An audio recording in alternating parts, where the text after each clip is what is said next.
What is going on, everybody? It is your boy Demario, aka King Jives. What is going on, everybody? Hello. Hello. Oh, I wasn't trying to do that. Hold on. Wait a minute. What's going on? Praise God. I wasn't trying to say swallow that. It's too early to put all that. Thank you, Jesus. Come on in the room. Come on in the room. Come on in the room. Y'all hiding in the bushes. Come on out. Listen, my guest, my good sisters in the background, Kym Feltus, and we're going to be doing this tonight. Yeah. Tiffany, girl, I'm sorry, Tiff. I'm sorry. We doing this tonight, okay, Tiffany? At least you got the notification. Listen, we got so much stuff that we're going to be talking about tonight. And we're going to be covering. So let me just go ahead and make sure I have my content disclaimer here. And also, you know, if we don't have the receipts, which we do, we're going to be saying allegedly, although I hate saying allegedly. But anyways, see y'all back in a minute. Yeah. It's the King Jives Show, baby. Turn it up, turn it up.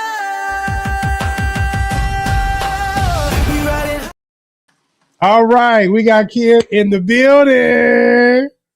Hello. What's going on? I'm good, girl. Are you ready to get into the things of the things, y'all? Listen, first of all, I want to just say Kym is not new to this. She said she just been out the game for a second, but Kym has had her own podcast, her own show. She's not new to the church world or anything like that, but we just here to talk about a little piece of stuff, because we're going to do part 2 tomorrow. We're going to do part 2 tomorrow. Right. Thank you for having me. It's been a while, but. You're welcome. Yeah. You're welcome. You're going to help me. I know you're going to help me tonight. Thank you. So, yes, Tiffany, that Kym. Yes. Wait, what happened? What'd she say? I can't see the comments. Oh, the comment. Well, I can see it now. Okay. What? I just put them on screen. No, everything's good. They said it's the first notification you got in a long time. Yes. Yes. We're here to talk about all of it. Kym, I wanted you to just go ahead and introduce yourself a little bit. And okay. Really? Okay, so I'm Kym. I used to have a podcast called Conversation with Kym. Before a podcast with a podcast, like I was doing it before everybody else, right? But I had a podcast called Conversation with Kym, and it built awareness around domestic abuse and sexual abuse back then. I am also an accountant. I'm a CFO. I've been accountant for 4 Fortune 100 companies. So I'm very, very high in the corporate arena, which I am stepping away from actually in this day and time. But yeah, so I have that experience, and I don't know. This season has been so different, and it's just been. I've been receiving so many downloads. I think from God. You know what I'm saying? And you know that, Jives. yes. But I've been receiving so many downloads, and I just, for a long time, I'm like, okay. But I think we're just with everything that's happening in the world, we have to address what's happening in the world, what's also happening in the Black community as well. So yeah. Because the people playing in our faces and we don't like it. And also, y'all, listen, you all can follow Kym on Instagram, Pretty CFO. Is that right? Miss underscore Pretty CEO. Yeah. CEO. Pretty underscore Miss CFO. Listen, we're going to be talking about a lot of things tonight. Listen, make sure you all share, hit that live button. And we're gonna be talking about Jamal's baby mama. Baby, this little escapade with Jamal and Target. Baby, we have the receipts. Okay, we have the receipts. Jamal has been playing in Black folks' faces, and I had a lot of high hope for Jamal. I really did. I had a lot of high hope for Jamal, but Jamal is out here lying, allegedly. So we gonna get into the things, okay? And Pastor Jamal, if you watching, we gonna try to be fair. We have questions. There's just We some got, questions. we got some questions for you, Jamal. We got some questions. Not just Jamal either. A Yeah, lot of black leaders. Brian. Yes, a lot of black leaders. Yes, we got questions. So, Where do we start?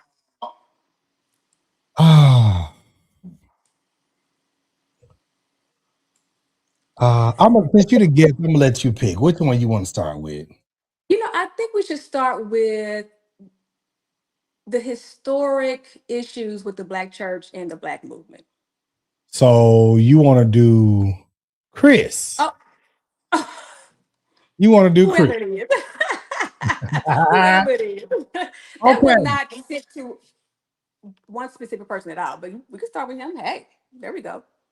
So Chris Harris, very well known in the black church, the black sector. He is very heavily, he's a pastor within the Church of God in Christ. He took over for Pastor Willie Campbell after he had passed away. But Pastor Chris Harris, he has done some sketchy things, and I am not shocked, but I am Paul. Okay, I am Paul. I am appalled. Okay, thank you. Look, Kendra, I appreciate that, sister. We have pause because we have information that needs answers. And why are you up here with these white people? You should go straight to it. I know why you here with these. No. Not with white people. Benjamin Netanyahu. Let's be very clear who this person is. He's a war criminal right now, right? Yes. He is the number one cause of the genocide in Palestine. Yes. This evil person right here. Yeah. He has occupied the government of the United States. Let's be very clear. This individual who is currently making excuses to bomb Iran, right? And using us to do the dirty work. This is who he is pictured with right here. Yeah. That says a lot. Didn't they give him $20 million and he called himself?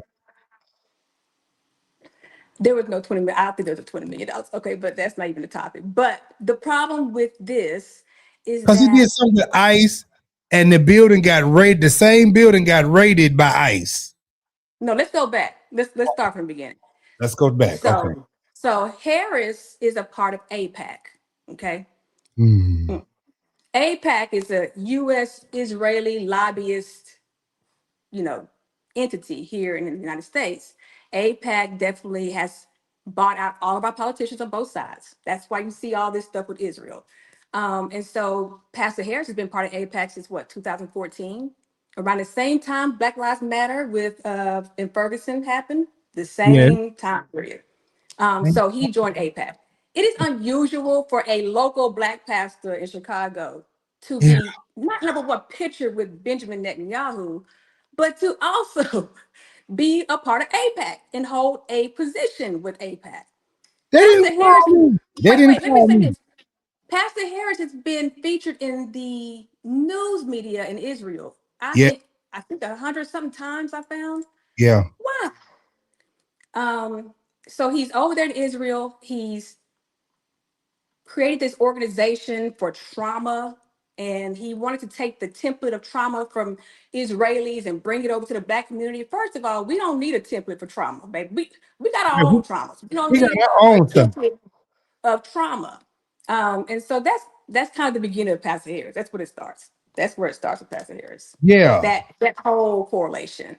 And so we're now dealing with the unveiling of how these nonprofits have operated under the guise of really money laundering, right? And so a lot of the money that's been funneled from these organizations have been funneled through nonprofits and churches. Black churches.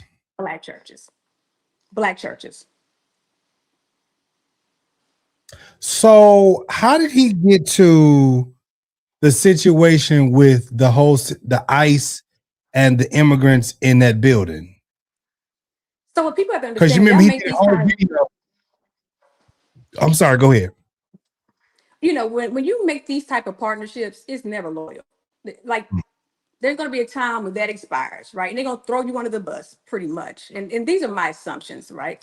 But when I look at him writing a letter to his church or to Israel about his support for Israel during the Palestinian genocide, okay? He said this. He said, let me get my quote. We don't have to fully understand the Palestinian plight to stand against terrorism. Mm. Can you imagine us going through that during the civil rights movement, hearing this type of rhetoric, right? Or even calling us terrorists?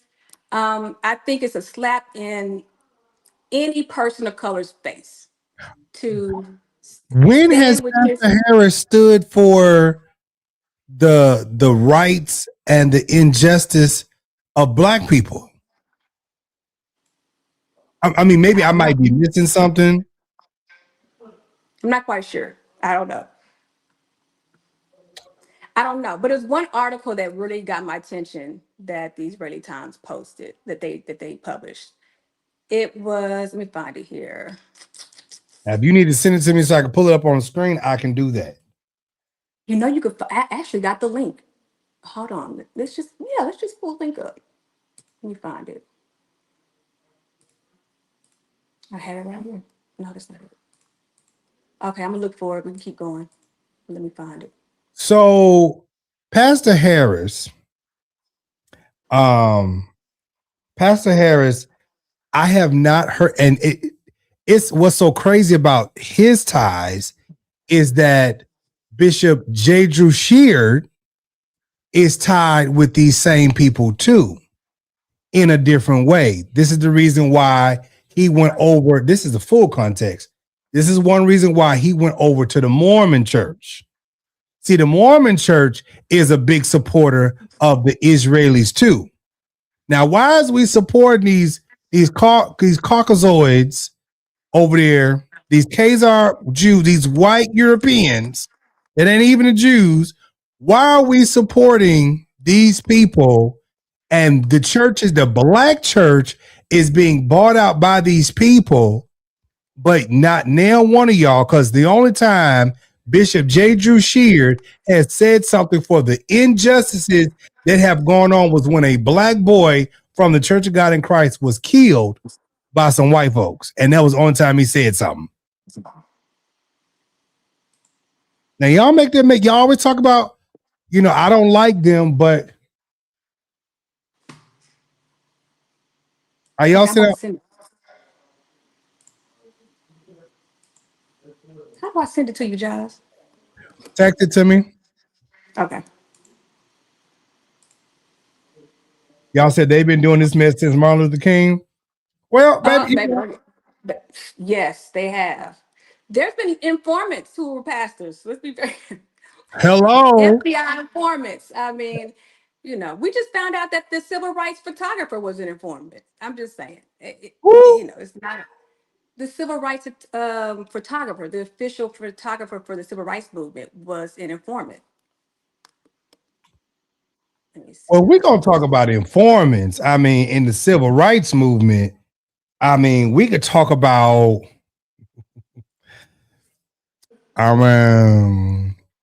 we could talk about how Martin Luther King got shot. We could talk about them things because. I didn't know we were going to do all this today. Now. Okay, well, we can hold on. I'm playing with you. Hey. You should prepare me for this, but hold on, wait a minute. Okay. Listen. Okay, I just gave you the article. Yeah, look at it. Hold on. Okay, hold on. I got it. Y'all, we finna pull this up. Ooh. And there his ass go. Wait a minute, how many minutes we in with the show? Okay, we 14 minutes. I can cuss now. Praise God. There his ass go. Oh my God. Oh, Chris. What is going on? I'm finna pull up on the screen. Hold on. Oh, okay, gotcha. Chris, you was out here with these white peoples. Chris. I want you to read the title of this article for me. Oh, now that's a little disrespectable. Enough of MLK and hustle. Is that right? Hustle? Israel outreach in Chicago aims to form new narrative. Enough of MLK. The audacity. Enough, and you got your black ass on this screen.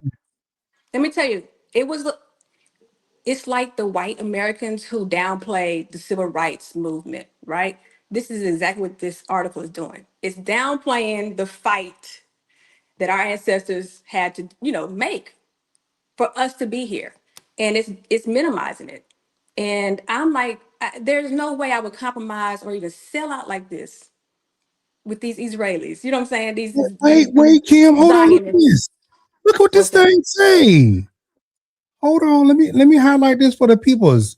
Israeli ambassador visits the south side of Chicago, where Israeli trauma model is used to cope with gun violence thanks to Black Jewish partnership. Notes how alliance can be leveraged by Israel. Are you getting me? Let me say this. We can't talk about Trump or nobody. Our pastors are doing the same stuff. They have taken the rules at their book and they applied it. I'm telling you, it is a shame. I'm gonna say that. All the money that we have been giving through these leaders, where has it gone? Why don't we have our own ecosystem? Why don't we have our own anything at this point? All the money that's been funneled by the government and whoever else, we don't see nothing for that. We don't see any outcome of that for real. And case in point, for Bright Star Community Center, Yes, their Bright. last tax filings. Oh, let's talk about that right quick. Yeah, let's talk about the yes. Uh-huh. So you have a tax filing for 2023 through 2024. Let me find this information. And your salaries was 4.4 million. Your income was 5 million. Salaries alone was 4 million. What? 4 million for who? Wait. They reported a loss of I think 6.6 million. I'm bringing it up. They reported a loss of 6.6 million. You got 5 million in grants or whatever else you got the money from. And you gave $0 back to anything. You dispersed zero, but you received $5 million. What?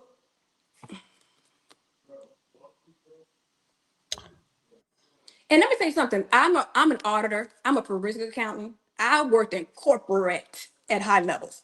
You're asking for an audit. I mean, one of these pastors, you're asking for an audit. There's ways you do things. You just don't do certain things. But to have $4 million in wages? Oh, but Wow. you didn't give any money away to anybody? You didn't disperse any money? Hmm. You didn't give anything to help lost in the community? You didn't help build, you didn't donate to a black business? You didn't do none of that? No. Wow. So here's the thing. We see what's happening with Karn. We see what happened with Adrian Davis, who's one of my good friends. Praying for him. And other pastors. There's a pastor in South Carolina that got sentenced to 3 years. There's another pastor in Tennessee. All these. Listen, if y'all don't see the pattern here, they coming. Yeah. They come.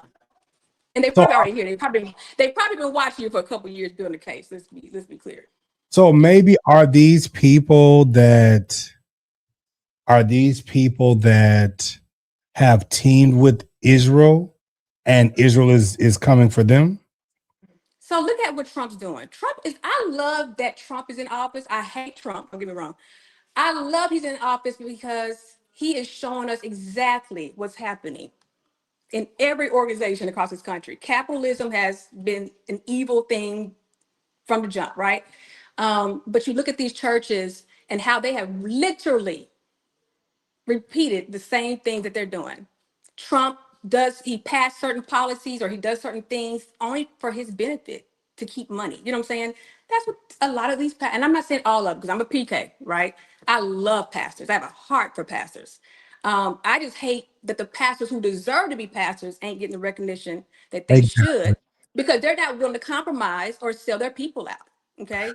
Well, And see, so, I have a and I'm question. not saying all pastors have done that.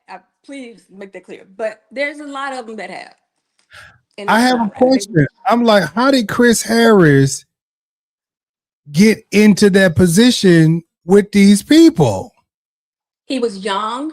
So you got to think about the Black Lives Movement was in direct conflict with the Zionist Jews and with AIPAC. So Mhm. Black Lives Matter supported Palestine. Okay. You got to see. So Black Lives Matter supported Palestine. Harris don't. He was willing to not support them for whatever support he was getting from them, or maybe he believes the Palestinians should be killed. I don't know. Maybe he believes that. But he has definitely, from my personal opinion of him,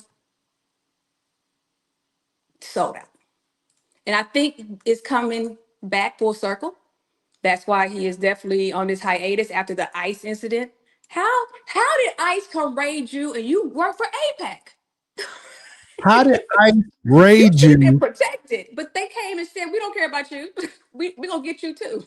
How did ICE raid you, Chris? And you just got money to set up this facility to support the immigrants. How did they raid you? Well, you look at his tax filings for the organization; they have not distributed any money. They haven't done any. What are you doing? You're paying salaries.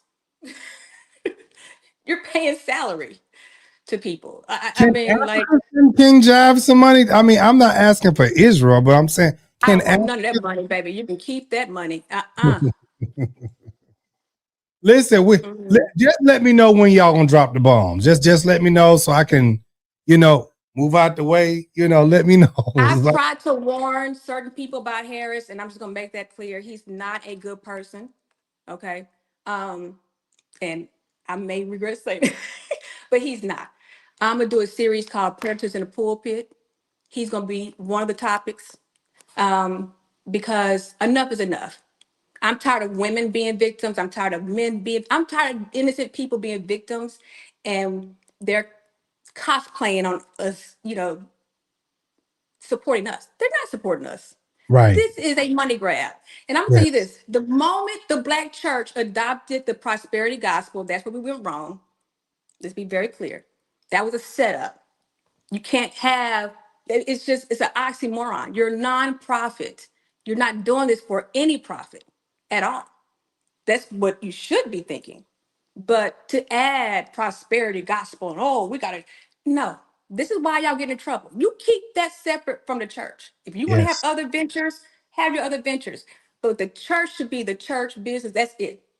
Period. And if you want to stay out of trouble, do that.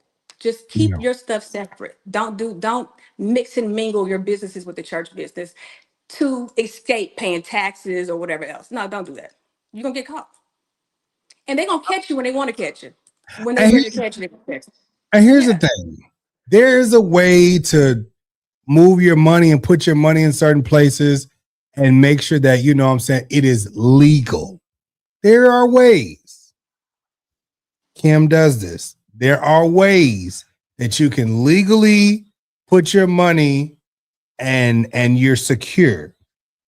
But you have to do it the right way. If you do not do it the right way, you'll end up getting caught. Now, And that's what you're saying. And it's not the end. This is just the beginning, right? With Carr, Adrian Davis. This is literally just the beginning of what's about to happen. And I think because pastors have gotten away with it for so long, you gotta understand. Coach G brought me in to do a church accounting class at the leadership conference. And oh Lord, the backlash I got from some of the pastors was, this is my money. Can't nobody tell me what to do with my money. I'm like, y'all have to really unlearn this behavior because you're gonna be in jail screaming, "This is my money," and I don't want that to happen. You know, the Black church is a staple in our community, and we need to bring it back to a level of integrity. That's Yeah. my belief. It's no longer a safe haven. You know, you gotta understand the Black church is where we rallied during the civil rights movement. It was a Yes. safe place Yes. for us together. Now you don't even know. I mean, we don't picked up the whole spirits of pedophiles and rape and all kind of stuff in the church, you know, and I think we have to denounce all this stuff. It has to come to we have to denounce it and say, we're not going to let anyone take advantage of us anymore. We just can't. Yeah, because And yeah. even in the Black church, what's going on, everybody? Hey, Auntie Nikki, I see y'all. Listen, let's raise $400. Can we do that tonight? Because y'all left me hanging with $150 yesterday. Can we raise $400 tonight? And of that 400 is the 150 from yesterday. Can we raise 400 tonight? Okay, praise God. Make sure y'all hit the Cash App. All the information's in the link. Here's what I'm saying. They'll get mad at people like me because I use my voice to speak out against injustices in our Black communities, injustices in our Black churches, injustices in our Black homes. We can talk about what we're seeing on the news with Donald Trump. We can talk what we're seeing with these white folks that's in office right now. But the ironic part about that is we have it going on in our own homes, in our backyards, in our neighborhoods. And we can't even get that together because we're fighting people that's in our community saying, hey, look at this. Chris Harris is out here working with the enemy and nobody seems to care. Brian Karn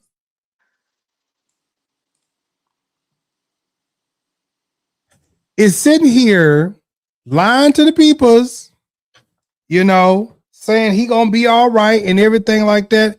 And hey, we don't. He wouldn't do that because you haven't even been sentenced yet. You just offended the courts. You're Yeah, just going to offend that judge and the courts. And I mean, yeah, I feel bad for Brian Karn. I don't really know his full situation, but it's certain things you just don't do with the IRS. I tell my clients all the time, there's certain things I won't do. I refuse because I already know what's going to happen. But it's just, you don't play around with that. And I think that they got away with it because they had nonprofit, they had the churches, and now they're zero in on them. And I think he's just the beginning. I promise you, he's just the beginning. I think when people are so flashy with things, then Mm-hmm. the government start looking at y'all like, okay, so what are y'all doing? Y'all have, here's the thing. You have to use a percentage of that money for non-profit activities. You have to give something away. You cannot keep it all. And that's a lot of the Black church issues that they feel they want to hoard all of it and don't give it away. Okay. Brian, the sad part about it is I'm going to say allegedly, but we have some similar people that did our taxes. Thank you, Trelawney. And a lady did my taxes who go to his church. And she fucked me over. What'd you say? What did I tell you when I talked to her? What did I tell you? She crazy. No, but And what else did I tell you? she full of shit. No, what else did I tell you? What's going to happen? You don't want to tell you? She gonna get caught up. I said Brian Karn gonna be in jail dealing with her. Yes, you did say that. I said that in November, didn't I, of last year? Yes, you did. I said he's gonna be in trouble because I could tell she doesn't know what she's doing. So yeah, and look what happened. He had to plead guilty with this situation. I'm telling you, you can't. I've been through so many audits. I've had to perform. I mean, I know what this looks like, and so seeing this pattern, I said, "Oh, they have an initiative to come after Black pastors right now." Mm-hmm. Absolutely, absolutely. And see with Hey, Brian. Go ahead. I'm sorry. I'm put a disclaimer. If you a pastor, you need help, you can just hit me up. Yeah, because I'll help. Kym does. She does fix Yeah. stuff. but you got to be willing to be honest about some things. Absolutely. Because baby, I'm like, I told Kym, I said, Kym, here, Kym. Hey, I don't know what she did. I just let her do my stuff, and I ended up owing. I was like, well, how do I owe? What's up, Darius? Hey, Miko. What is going on, people? Like, what are we? So now Brian owe $1.5 million, and he's looking at 3 years in the feds. I mean, I don't want to see the man go to jail. Okay. I'm not celebrating him going to jail, but if you have the whereabouts to fix a situation, do that. But don't just let this man go to jail. Like, that's crazy. I think for me, and I'm gonna go back to Harris. For me, even dealing with Harris, I'm gonna say this: a lot of Black church members act like MAGA with Trump. Yeah. With their own pastors. And there has to be an unraveling of that. Like, if we're going to progress as a people and move forward, we have to have these conversations that we cannot hold people on these pedestals so much that they can't do no wrong. Or you're willing to overlook their wrong and give excuse to it. Like, this has to stop. You know what I'm saying? And it's not helping the community at all. Again, we're feeding right into the same things with the Trump administration and with MAGA people, and so I think that's the part for me, that's my prayer for our church, is that for the Black church, period. No denomination, Mitch. I'm just saying, just totally the Black church. We need to really heal from that and understand that we cannot keep letting these people, I say these people, we can't let people take advantage of our vulnerability, especially in the church. Yeah. Because the church is supposed to be the refuge, supposed to be the safe place. And it's not when we got our leaders, our pastors teaming up with the enemy or the devil, white devil, teaming up with the devil that's actually trying to poison our community. This man in the middle killed how many Palestinian kids, children? Let's be clear. Let's talk about that. Let's talk about that. And they make fun of it. Have you seen the Israeli people? I did. I've seen the videos. This is the evil we're dealing with, and you should not want to be associated with this at all. Like, there should be no association with this level of evil. And that scares me. So and when I saw that picture freaked me out. I was like, oh, Lord. Okay, this is deep. What other pastor or bishop or influencer in the church has a picture with Benjamin Netanyahu? Answer that question for me. Do y'all know in the comments how many pastors have a picture with Benjamin Netanyahu? Who all got a picture? That's scary. And if you don't know who this is, you need to go Google. I'm telling y'all, go research. It's pretty terrible. Yeah, this is not a good connection. Here's the problem, and that is, how did you even get connected with that man? That's. Ooh. How'd you get? Yes. How did you get connected with that man? I mean, you're a local pastor in Chicago. What? How did that happen? But hey. And you have how many articles over there in Israel? They love you over there. Oh, they love you, sir. They love you. I mean, shucking and jiving at the APAC conferences. You sing. Lord forgive. I didn't mean to say all this. I'm just saying. Meanwhile, your community suffering.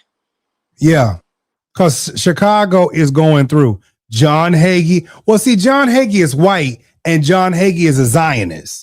So they'll get away with it. That's what I'm saying. Yeah. They'll get away with it. Yeah. The white evangelicals will probably get away with it more, especially more than Black pastors. Absolutely. And then my next question would be, what have you done in Chicago? I'm not familiar. I haven't really heard much. I don't know. I mean, here's the thing. We know how to fluff our resumes, No. Kym. I need to see when you got dirty. I need to see your hands dirty. I need to see your hands dirty. If I'm receiving $5 million a year, there should be some results in the community, some very visible results. But if you're paying $4 million in salaries, I guess I don't know. You can't really afford to do that. But I'm gonna go back to my question. And Miko, you from Chicago? That's your, especially the 100s. Okay, what has Chris Harris? Where's all my Chicago people? What have you seen Chris Harris do in Illinois for the city of Chicago? There has been nothing that I've seen. Y'all, we got $20. We need $380. We need $380. Since we're talking about preachers, we need $380, saints. Send it to the cash app. Praise God, amen. What has he done?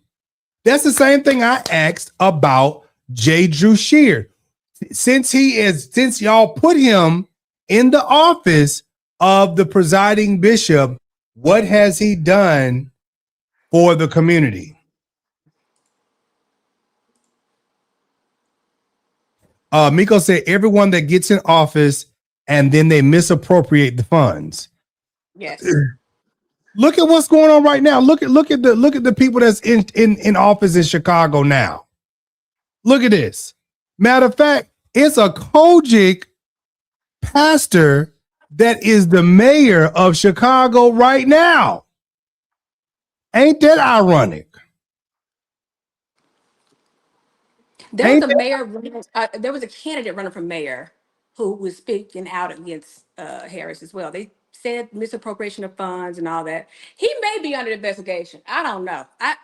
If he ain't, it's probably coming. I don't know. There's been a lot of accusations out there, and when you're starting to do these things and you're so public like this, you're just asking for it. You're asking for it. So I don't know. I sent you the tax returns. You see them? You want me to pull this up? That's up to you. Yeah, you can.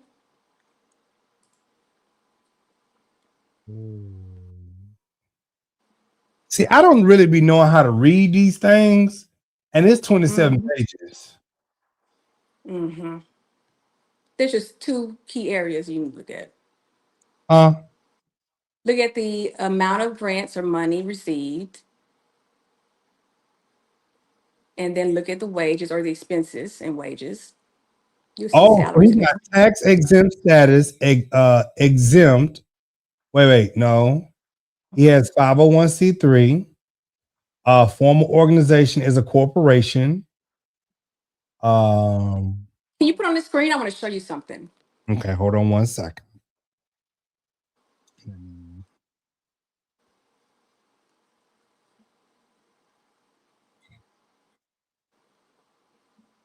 Praise God. Praise God. Okay, hold on. Open up with Adobe. That would have been better. Okay, hold on. It's opening up with Adobe right now. When you open it, go to the last page, the very last page.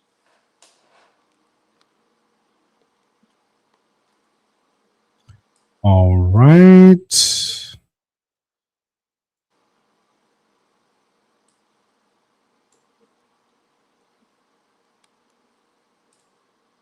I don't know, Miko. I don't know how they can hold office with the world and the church. I don't know. I didn't know the church because they always taught us you don't mix. So, you know. It was a separated church and state. Yeah, you're supposed to keep it separate. That's the whole point.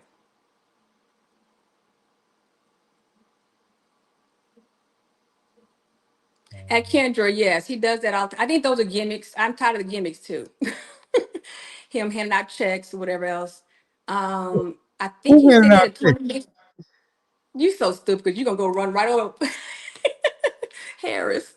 She said Kendra said that he preached at the convocation, testifying he was blessed with a large amount of money and gave a couple saints thousands.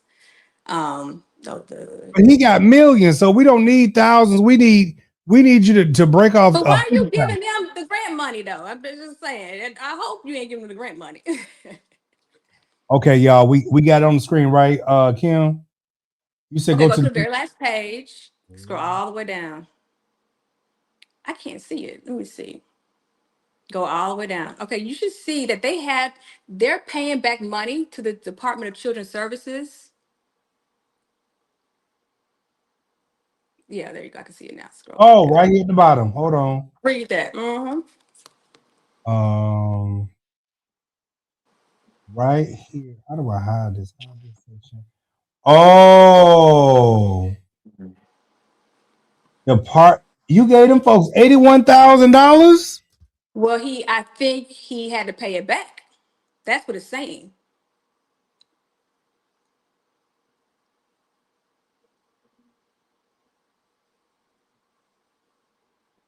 Notified the organization that they had been overpaid for certain grants relating to the 2020 fiscal year. The organization has made arrangements to repay the funds, and a prior period adjustment is needed. Wow. Overpaid. Yes, Mika, overpaid. Where did the money go? That's what we want to know. Where the money And I go? believe there was an ER. We could say this part two tomorrow, but I think they had to pay a portion of their ERC credit back too. I think that was like $800,000. I have to confirm that. I didn't have time to research all that all the way through, but yeah, same thing. Yeah. Jesus.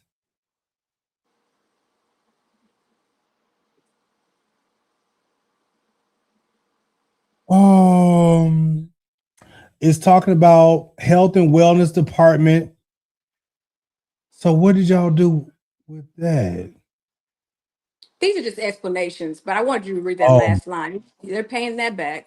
So I'm just saying for me, it's just nothing. 1 + 1 don't equal 2. You yeah, get $5 million y'all a got year. $5 million. Mm-mm. What?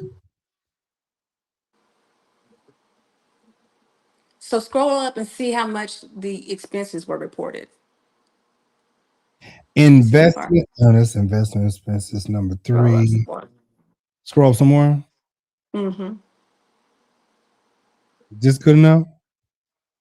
Total, Um, total revenue $5,818,946. mm-hmm. Does it show the expenses? Um They donated services and use of facility, $195,000. What is this one? Uh, that was all their expenses. So they donated services, not money.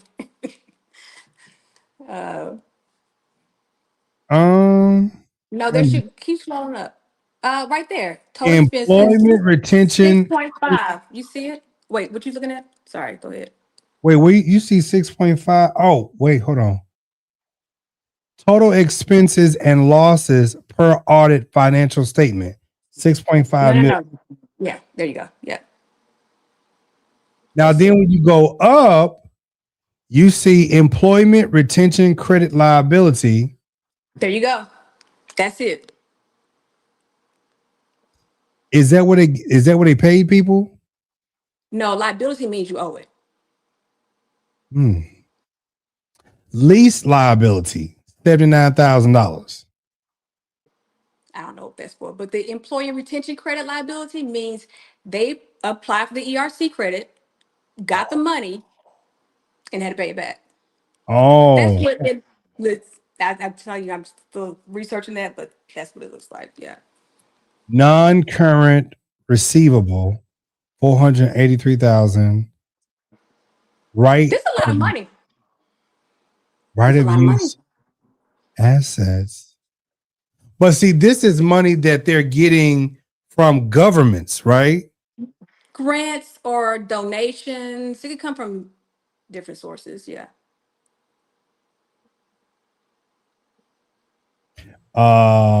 Cost of equipment, 175,000. Accumulated. Oh, okay. And this is Bright Star organization. This is I guess it's the community center that got raided, I'm assuming. Yeah, this is the yeah. Okay. Oh, wait. Compensation of current officers, directors, trustees, 147,000. Well, that's his salary. He's the only officer that gets paid. But he got paid. What was it? $4 million. He didn't get paid. His organization got paid $5 million, 5.8 or something like that. Yeah. He got paid. Other salaries. Oh, other salaries and wages. 3.7 million, 2.8 million, $926,000. Employee benefits, payroll taxes, legal is $4,000. Accounting is $6,000. But he Office. reported a loss. He reported a loss. How much is his loss? It was like $1 million or something. What? Where you see a millionaire, baby? I'm Well, if looking. you're bringing in go look. If you're bringing in 5 million, 5 point something, but your expenses are 6 point something, you have a loss. Yeah. Total revenue 5.6. Employee retention credit 90,000. Wait, no, that's 900,000. Listen, I don't know how to read this stuff. I'll be so Well, you confused. got enough. We done read enough. We're good. Okay, we read enough. Okay, because I'll be We're good. confused with this stuff. Hold on, let me see if I can end this close window. Okay. Close that. Okay. Now, the moment that we all are waiting for. Wait, not that cooking the books. They are trying to balance the books, and it ain't looking balanced to me. At all. Yeah. Yeah, it looks terrible. Yeah, it's pretty bad. Before, yeah, we're gonna go. Let's go ahead and get to Target. Let's go ahead and get to Target. Target, and I actually have the video of the ladies, which I'm going to post on YouTube. And I should probably just do like a reactionary video to it. But Target, this man right here with these colorful You know pants, what? with these colorful pants on. Since he didn't been at New Birth, he's been very colorful lately. He's been very colorful, very fluorescent and things, I ain't got no problem with it, but it's just been very vibrant. Vibrant is a good word. He's a vibrant thing. Okay. You know what? Okay. So Jamal Harrison Bryant. Hey, love the gym. Jamal. Now they look like 1960 curtains. Jamal Harrison Bryant went on this campaign. Oh, that's what I meant to do. Went on this campaign for Target. Now I had this. I really loved and I miss you. And let me try to find the video where Jamal. I'm trying to see if I can find this thing right.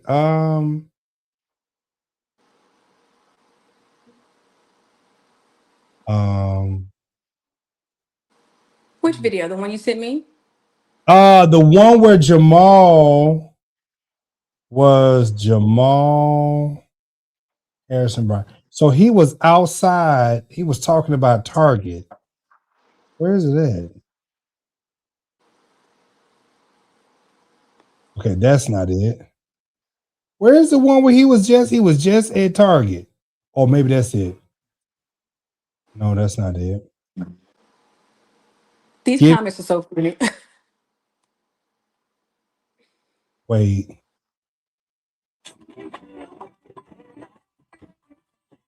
Where is? Dang, where is it at?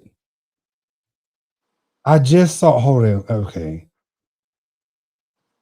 is that it? I didn't think we could do it, but we did. History has just been made.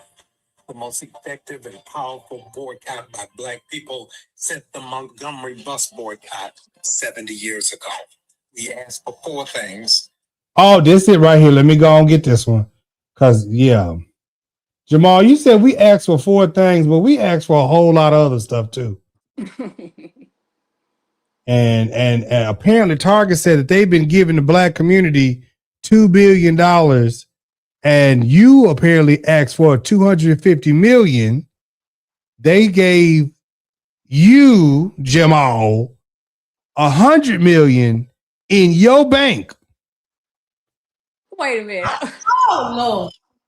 Jamal, they put 100 million. Well, am I saying that right? No. I'm not. Okay. And I don't want you to get in trouble. Okay, I don't want to get in trouble. Okay, so you tell me. You pose these questions to me. So the Target situation. Okay. I think the first problem was that boycott was organized by women. Yes, it was. It was. And so these women are not feeling like, okay, he stole kind of the boycott, the idea, and he kind of placed himself as the leader of the boycott. I never understood the boycott. I have different opinions of the boycott. That's a different topic, but here we are. And so that was I guess the first issue is that he kind of created this boycott to be his own. So second And thing. it was actually started by, and I actually have the video of the women talking about it. Yeah. So, Jamal is now, I guess he's appointing himself maybe the civil rights leader of our time. I don't think we need a leader. We need leaders, plural. And we need to be very specific about what we need in our community and what type of people we need to represent us. So he put himself in this position to boycott Target, and he demanded $250 million. He demanded how much? How much? $250 million. $250 million. Okay. Go ahead. Okay. And he wanted this to be allocated amongst some Black banks. Okay. He wanted it to be allocated among some Black banks. That was his negotiation. Yeah, that was his terms. That he wanted the $250 million to be allocated to Black banks.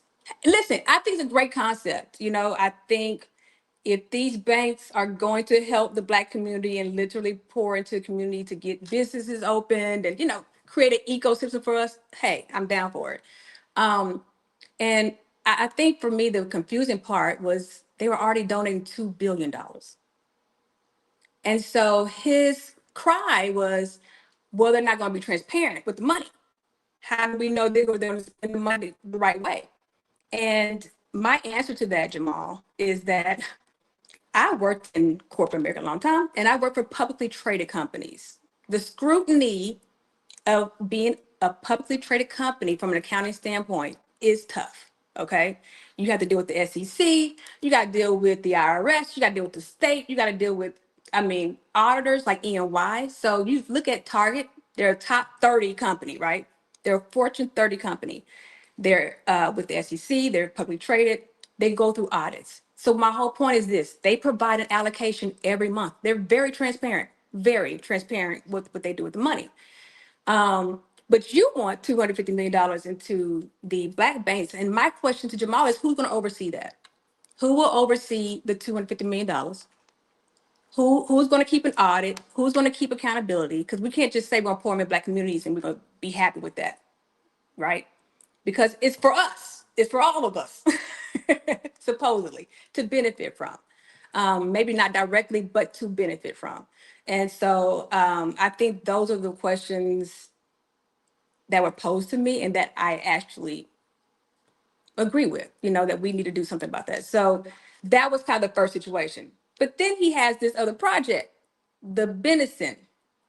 ATL, the housing project on the church land. Can you talk about the church land and how he quick deeded the church land and got $10 or sold it for $10 and quick deeded it in things? Let's do that part too, because I'm gonna bring the actual deed. We could bring that, yeah, okay.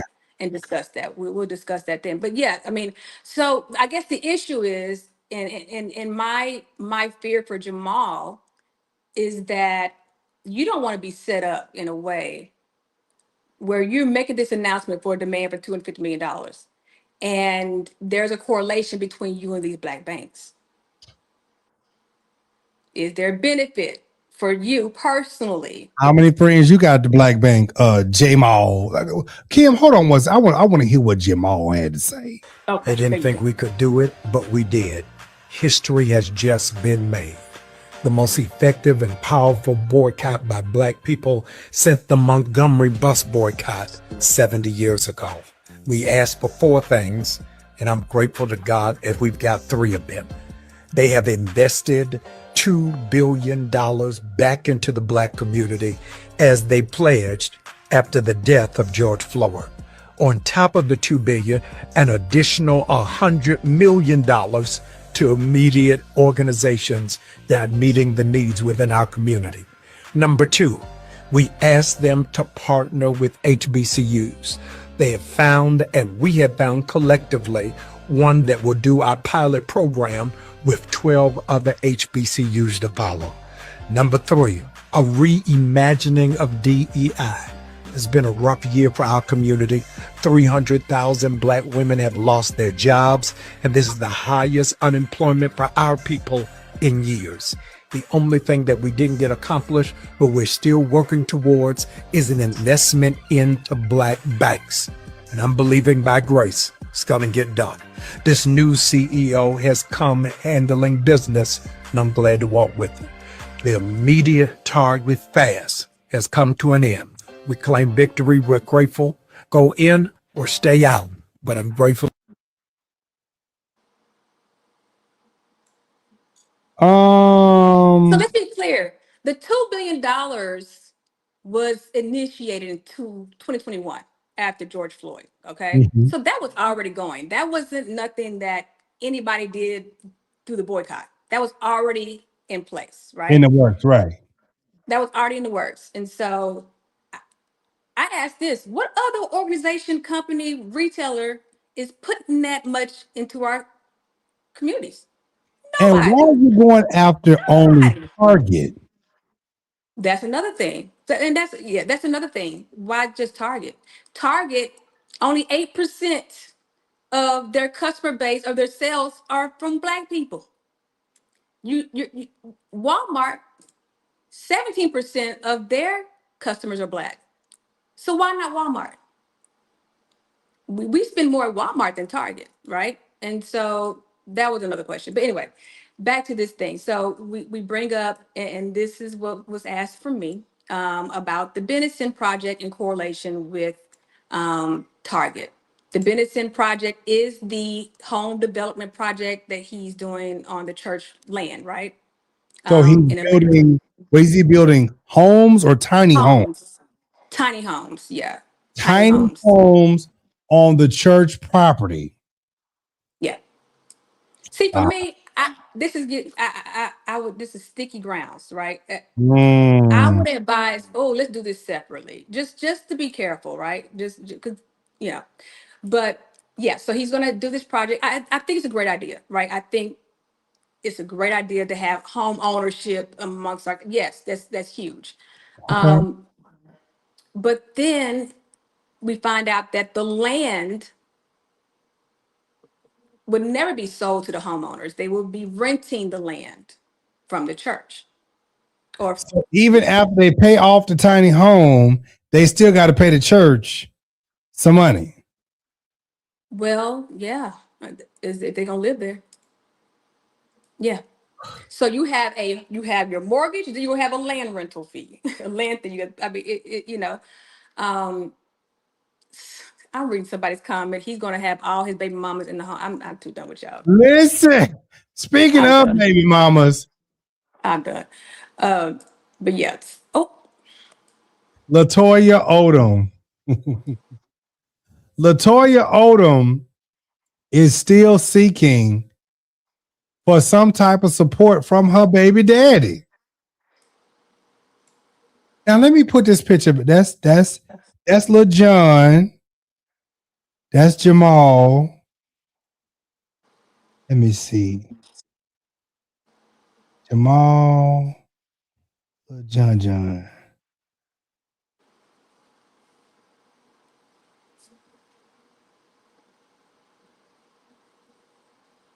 Jamal. what are you doing? I'm trying to see these features. Okay, I'm trying to see these features. He looked like his mama though, you know.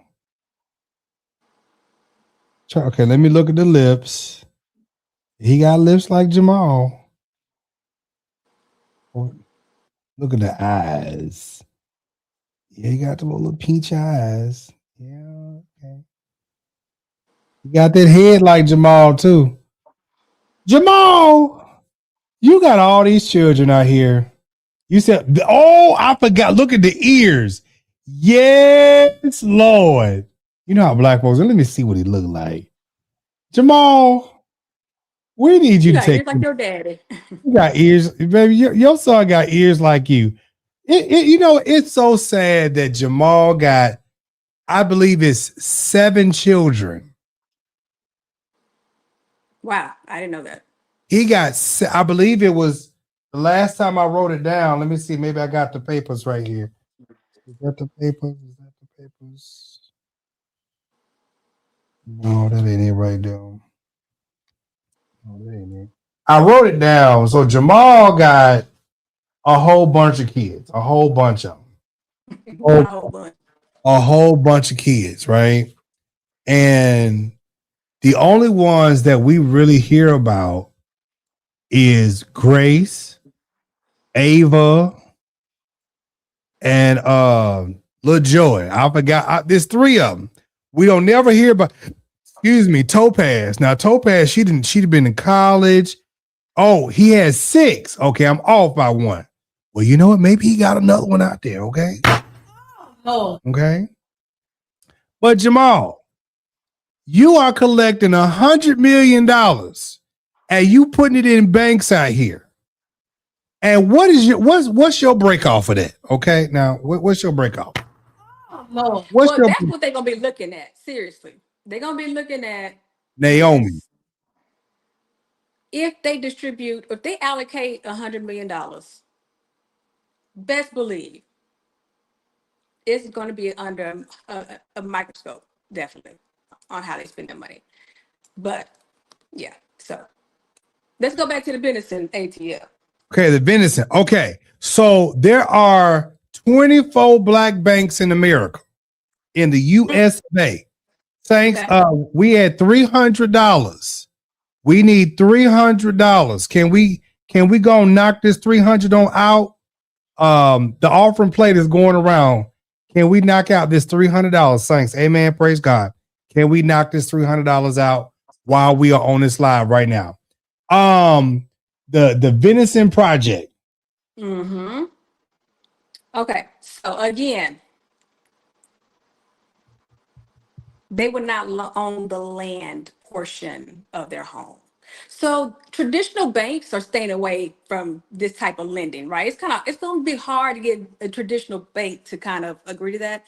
I think most cities do that sometimes, but not a church, or especially if you have a debt, you know what I'm saying, or if you know, or anything. It kind of puts that in a place of being a risky kind of development, right? And so he announced in 2023, I believe it was, he announced what Sydney A Capital as the developers, right? Mm-hmm. Sydney A Capital are the developers. There's nothing online. Yeah, I want you to let's touch on that. There is nothing online for the Sydney Capital online? There's no website. There's nothing. The only thing we found was the SEC, the Secretary of State for Georgia. We saw the business filings there. So Anthony Williams, I think, is the owner of the company. And we went to his LinkedIn page because we couldn't find anything on Sydney A Capital. So we went to his LinkedIn page to find it. And when we found it, there was no mention of Sydney A Capital on your LinkedIn. Now, this your LinkedIn. You got $100 million project that you're working on. Why haven't you put that down on your resume? And you're active on LinkedIn. Let's be very clear, right? So you have not made that announcement. And then we call the city. There's been no permits filed for the project. There's been nothing filed for them to get started on the project. So no permits. So no permits. No permits. And not to mention the man and who I'm is not saying he didn't have permits, but I'm not saying he doesn't intend to. But I'm just saying, as of now, no permits. so, and then the guy who's over this construction ordeal is a Morehouse brother of his. Apparently so, yes.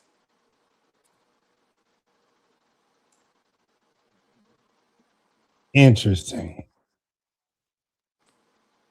I think Jamal fooling with your internet because you. Me, I'm freezing? Yes. Why? Okay, you're fine now, but your internet was going in and out. So okay.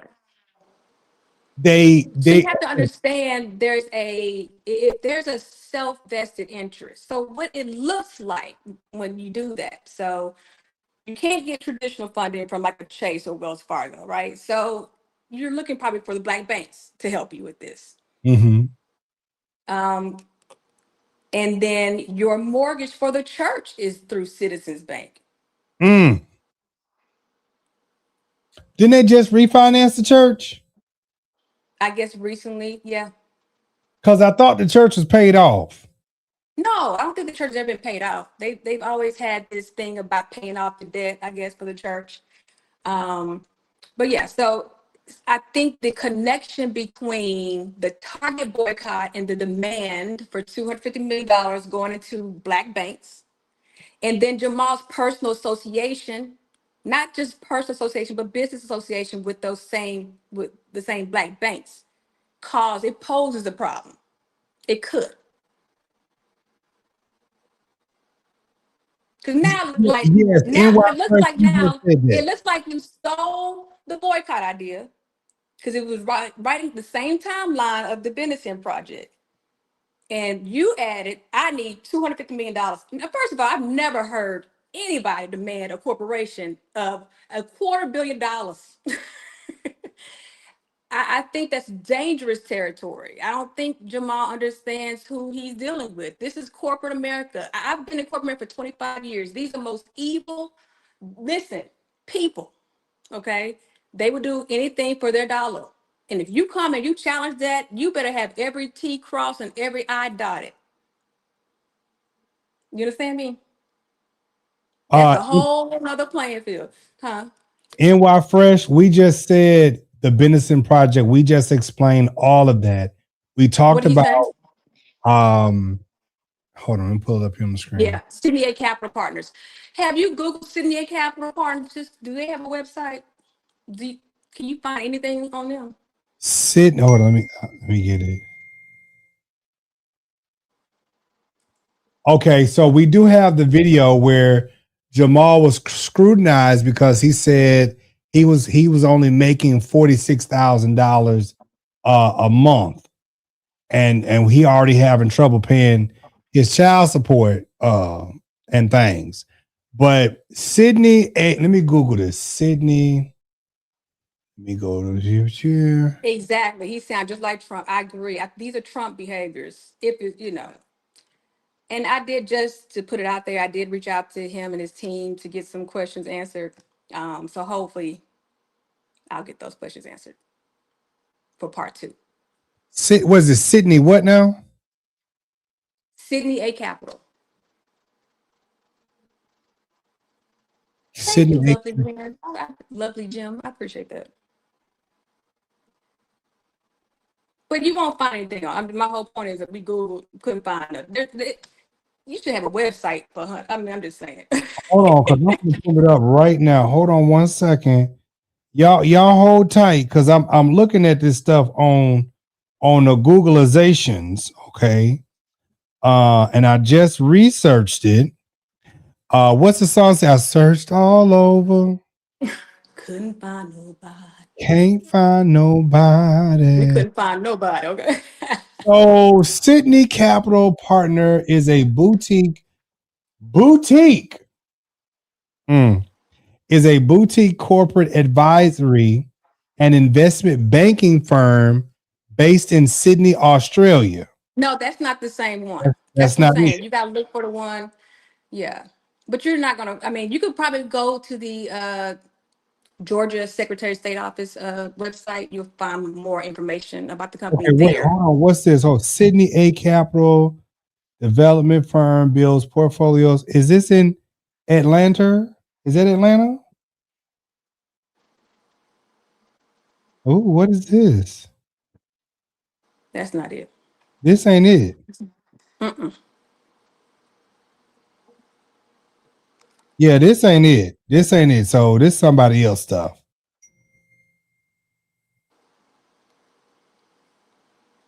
Yeah, this somebody else stuff. Okay, location Georgia. Huh. That's somebody else stuff.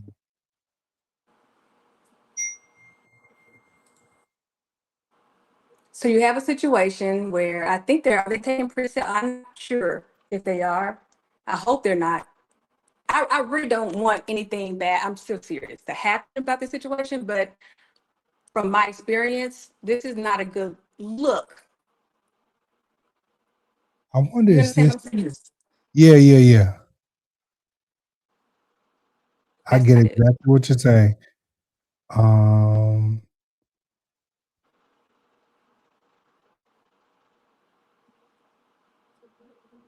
Because Australia keep coming up.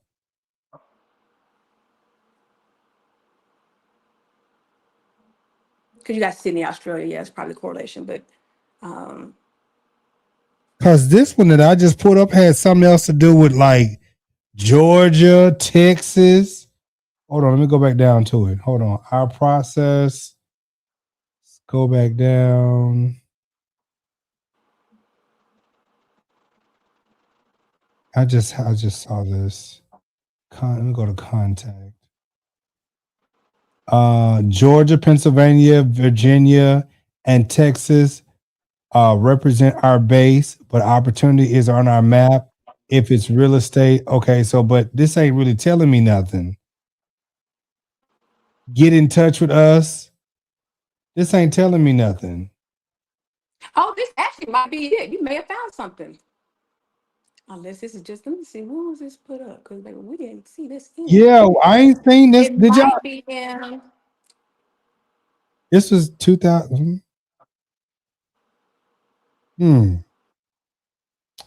This ain't really saying nothing though. Like you can get in touch with them right there, SydneyACapital.com. This ain't saying nothing. Is this just like a little mock website? These little AI background pictures and stuff? Real estate, finance, and consulting. You're a personal real estate developer. Start simple, grow steady. Okay, I'm confused. Book a 15-minute consultation. How much is it? Huh? How much is a consultation?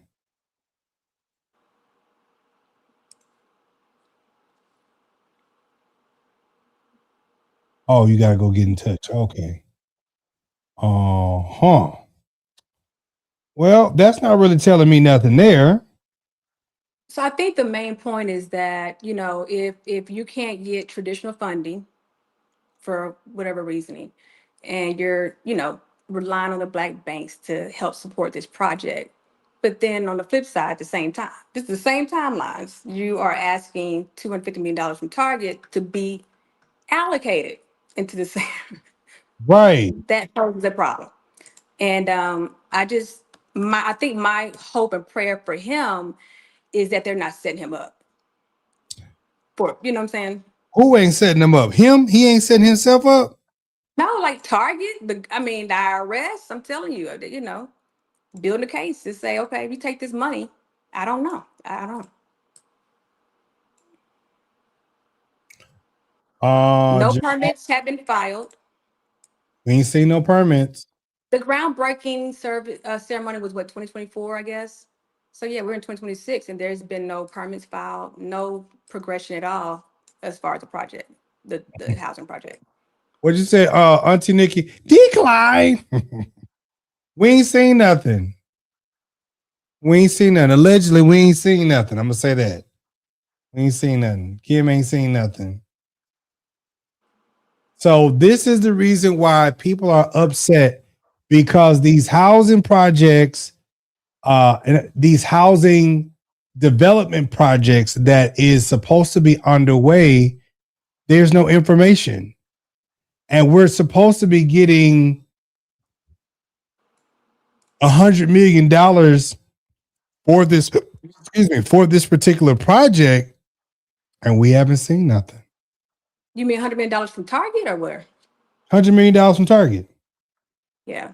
I don't know how that's going to happen. I don't know how that's, but Didn't you I say think, something about Target put a statement, or somebody put a statement out? yeah, I saw that they sent an email or something. I haven't confirmed it, but I saw they sent an email saying basically this is business as usual for us. We haven't made any changes or promises. Yeah, I was like, wait, what's going on? I don't understand what's going on here. Okay, someone said that sounds like extortion, and that's why I want to go into that, because it literally could be called extortion if they find that he has a personal benefit for this, this boycott, or for this demand for the boycott, and that's a problem. Jamal. Yeah, we got to think about this very closely. But anyway, I'm just saying I think we have to choose our leaders. We should have a black vote. What you think? We should vote for leaders. We should vote for somebody to be. We need economists, we need lawyers, we need business people. And listen, we could have advocates be the voice, but when it comes to the rationale, we need people who are experienced in these areas to make these decisions for us. I think that's the one I was just looking at, Miko. Not this girl, this a WordPress. Oh, wait a minute. I think, is his name Kenneth? Anthony Williams? No. Okay, wait, hold on. Wait a minute, let me pull it up on my computers. Hold on. So the website for Sydney, I don't know if that's the right one. So they said this is the owner, that's his boy. Hold on, let me pull this up. Oh, wait a minute. Is his name? Wait, hold on.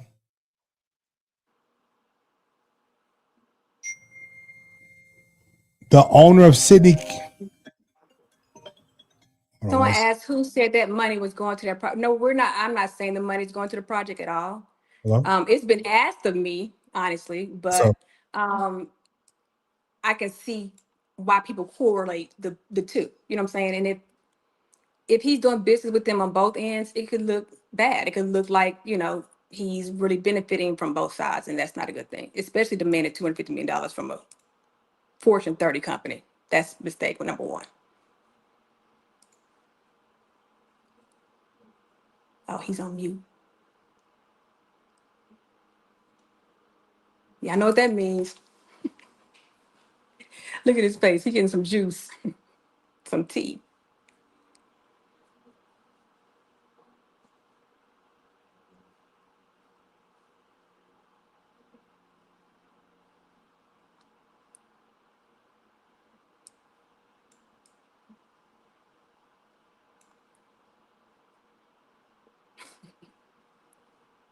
Conflict of interest, definitely. Definitely conflict of interest.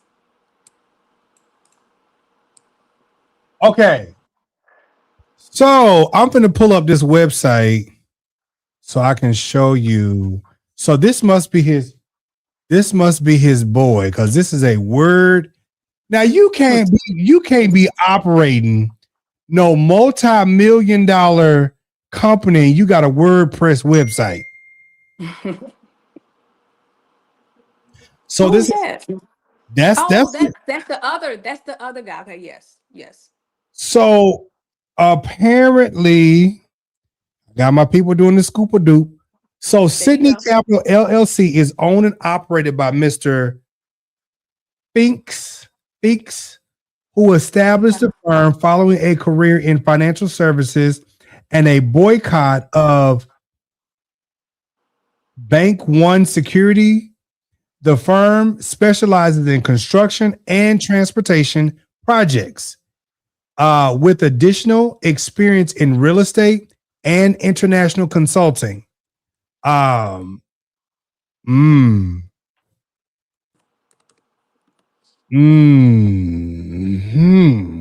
So let me look at this. Let me look at this website. Kenneth Finks, a native of Chapel Hill, North Carolina. Mr. Finks graduated from the University of Pennsylvania in 1990 with a degree in African Studies. His professional position, he has been Citibank, my God, today.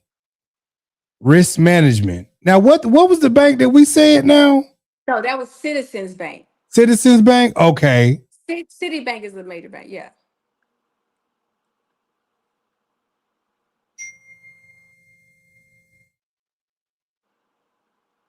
Oh. Now, I'm not trying to be funny, but these Are you look sure like, it's the same thing? Is this the same? yeah. Well, this is actually him. What was Oklahoma? Oklahoma and Knoxville, Tennessee. We gotta do part 2. I'm gonna research this. Okay, we're gonna do part 2. I'm Okay, gonna research that. Yeah. we're gonna do part 2 because this is looking real sketchy. This is looking real sketchy, Saints. Real sketchy.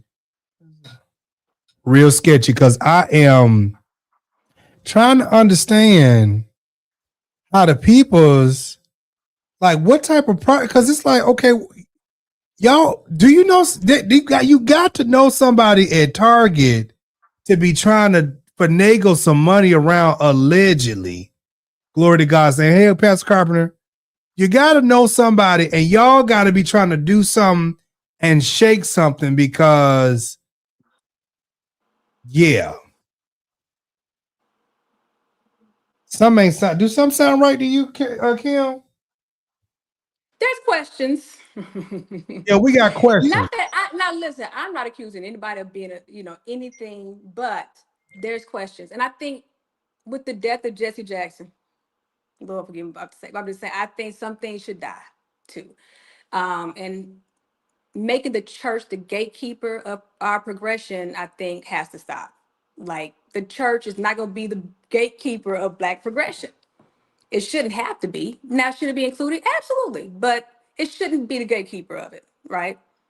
You understand what I say when I'm saying that? You understand what I'm saying? Okay. All right. So I don't know. I think he should have left it with those Black women. I think listen, it's the season for Black women anyway. We're gonna do it right.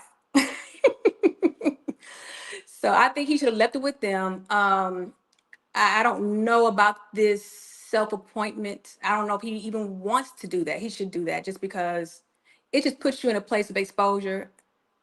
You may regret. So there are more partners in this deal.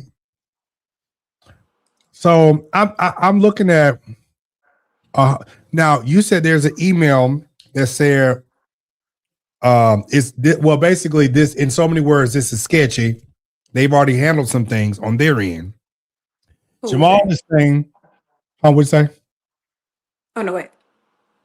Jamal is saying that they're getting $100 million to fund this project.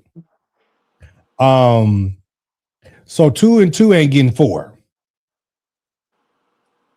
Allegedly.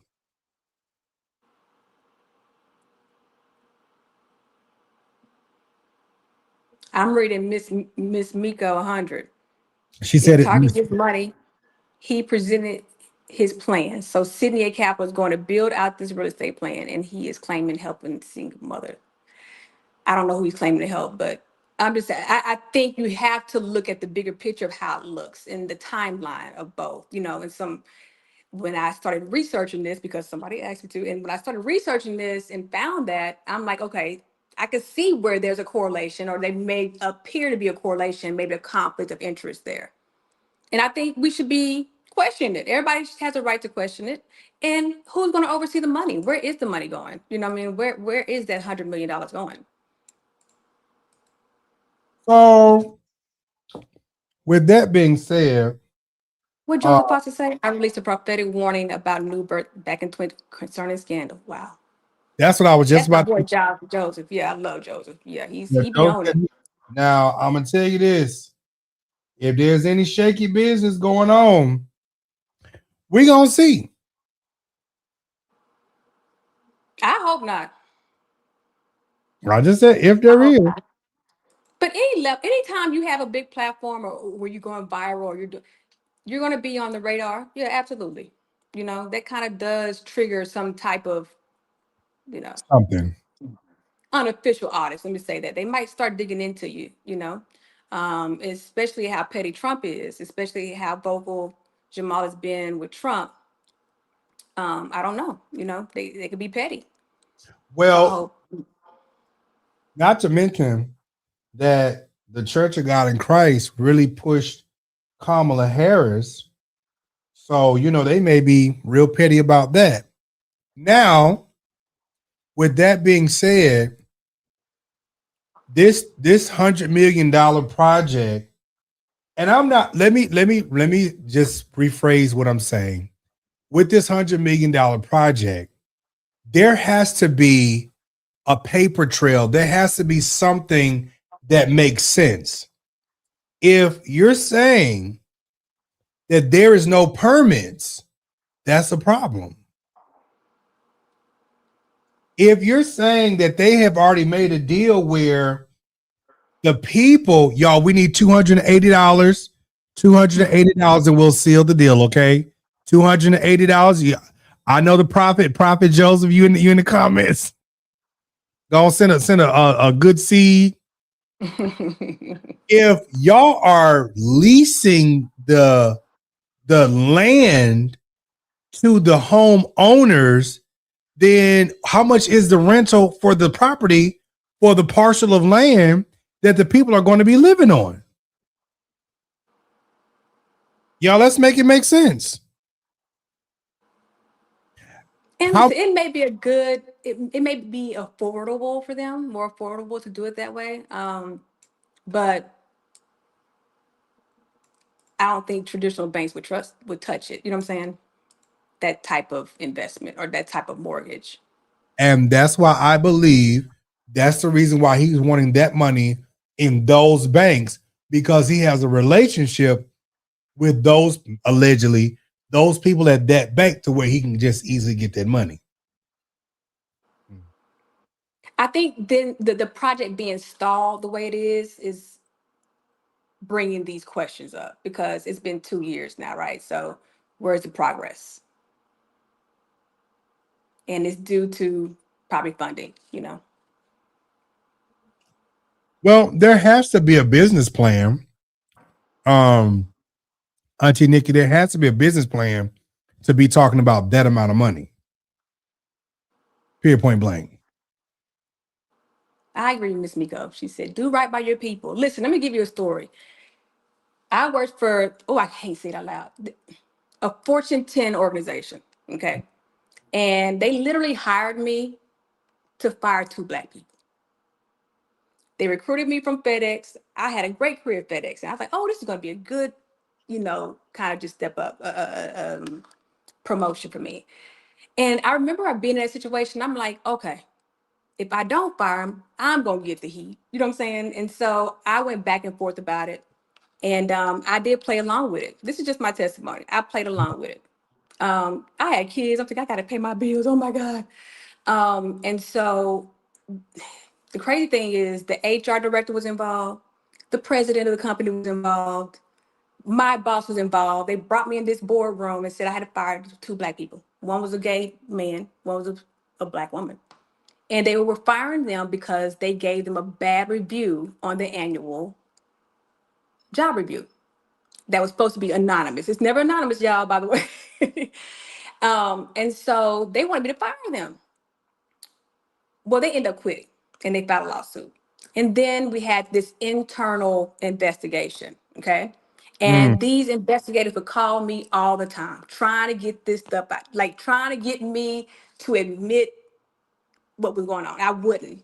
I called my dad. I'll never forget this. And my dad, he was an executive in corporate America at Raytheon. And I said, Dad, what do I do? He said, you never sell your people out. Ain't no job worth, because they do it to them, they're gonna do it to you. Like you always, always. And I went back and I told the truth. Got some major people fired. And yeah, they retaliated against me and I ended up suing this and I won too. But I'm saying that was the beginning for me to realize, you know what I'm saying, that they will use Black people as token pieces Yes. to fulfill their agenda. Okay. And anybody can get caught up in Chris that. Harris. Anybody. Okay, And nigga. I remember, I'm telling you, I remember my dad saying, don't you ever, like you never. And the next day I said, I'm gonna confess. And so, yeah, so I just think we are always approached. We're going to be approached. The more you're kind of excelling in your life, they're going to approach you to sell out. Let me say that. So you have to be strong against that. But I think that's what's happening in, with our pastors, some of them. So you are, as we so we're gonna do a part 2. Hold on, Queen. Thank you. Would you send me, baby?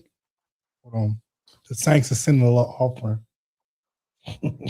Someone said tokens always get spent. Always.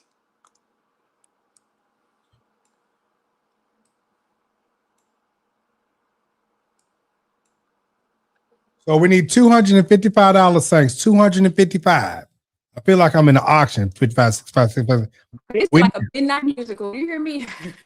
Listen. Back in the day. We need $255 thanks. We at a Kojic church tonight. Praise God. Right. And we ain't moving forward till we get it, right? We are not moving forward till we get it. Oh, glory to God's name. In our community, it's like they use us to sell out on each other for a little piece of change. So many people talk about the Black Wall Street and things of that nature. We can easily do those things, but there's always somebody who feel like they want to get the upper hand, so they'll get paid to sell you out. They'll get paid to do some dirty stuff, and you over here working hard and thinking you doing your best, but it's always somebody hating on you for what you do. And this is why, as Black people that are integral, you got to make sure that your stuff is on the up and up and where it needs to be, because somebody's going to always try to catch you up on something. Well, here's the problem. I've been really researching a lot this year and last year. You know that. One thing I learned about, even with desegregation, that was about money. The Black community always made money. Okay, let's be clear. That's why they kept burning our stuff down, because we were doing better than they were as far as an economy. Okay. Yeah. So we really were striving. We had Black Wall Street in Oklahoma. We had all of these cities that were thriving. They kept burning them down. They introduced desegregation for money. They needed our money with their money. they needed our economy to be mixed together. Okay, let's be clear. So are you saying, I'm asking this question, so I'm gonna put you on pause. Are you saying segregation was good or was it bad? I can't say either. I would say for me, my opinion is this. I feel like we will be a great economy. I read somewhere online that if Black people had their own economy, Black Americans had their own economy, we'll be like a Canada. Like, you know what I'm saying? Like we'll have we wouldn't be like a powerhouse like the USA, but the USA wouldn't either without us, without our money. We're the top Because consumers. if all the Black people move, oh baby, I'm serious. they would tank the Yes. economy. Yes. Yep. So my point is saying that it is on top of this knowledge, we're still getting all this money funneling to us for reasons, for advocacy or whatever else. And we still don't have anything to really show for it. And since those cities have been burned down, we have not been trying to really rebuild, you know what I'm saying, and establish our own ecosystem. And that's the huge problem. Like, you're getting all this money. What are we doing with it? Someone said we don't even have a grocery store. We don't even have a Black grocery store. We should have a Black. That's the simplest thing to do. The most simple thing to do. Let's get a Black grocery store. We can have a Black grocery store chain. You know what I'm saying, across this country. But we don't have. But what we do is we we hold Target up for ransom. Hello. Not only that, but look at how we do with our money versus how them Khazar Jews do with theirs. They said $1 will stay in their community for 30 days. Oh yeah. Yes. Or maybe a little bit more. 30 days. Soon as we get some money, taking it to the mall, we taking it to Ook and Book and everything like that. Like, we don't know how to keep our money in our communities. But then That's again, intentional. That's intentional. You have to. This is very systemic, okay? And the problem is too, if we have leaders who are sellouts, we're never going to progress. They're going to continuously keep us in this space. And as soon as we feel like we're progressing forward, they knock us back down. It's the same systemic thing. And then they have we have the token pieces, the people who speak out for us. I'm just gonna say that. And they're part of the whole ploy sometimes. You know what I'm saying? They're part of the whole, there's really no progression. There's no excuse for us not to have our own at this point. It's 2026. How much money have we? And I'm not saying we have been treated terribly in this country. And despite that, we've still been a powerhouse. And imagine if we had leaders who fully had our back, where we can go here, but it's Malcolm X. I'm gonna say this and we can end. Malcolm X's FBI interview was just released. Did you hear it?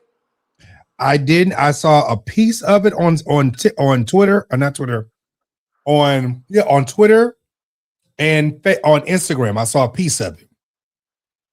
So they were trying to convince him to be an informant against other Black leaders, and he kept saying, "I would never do that.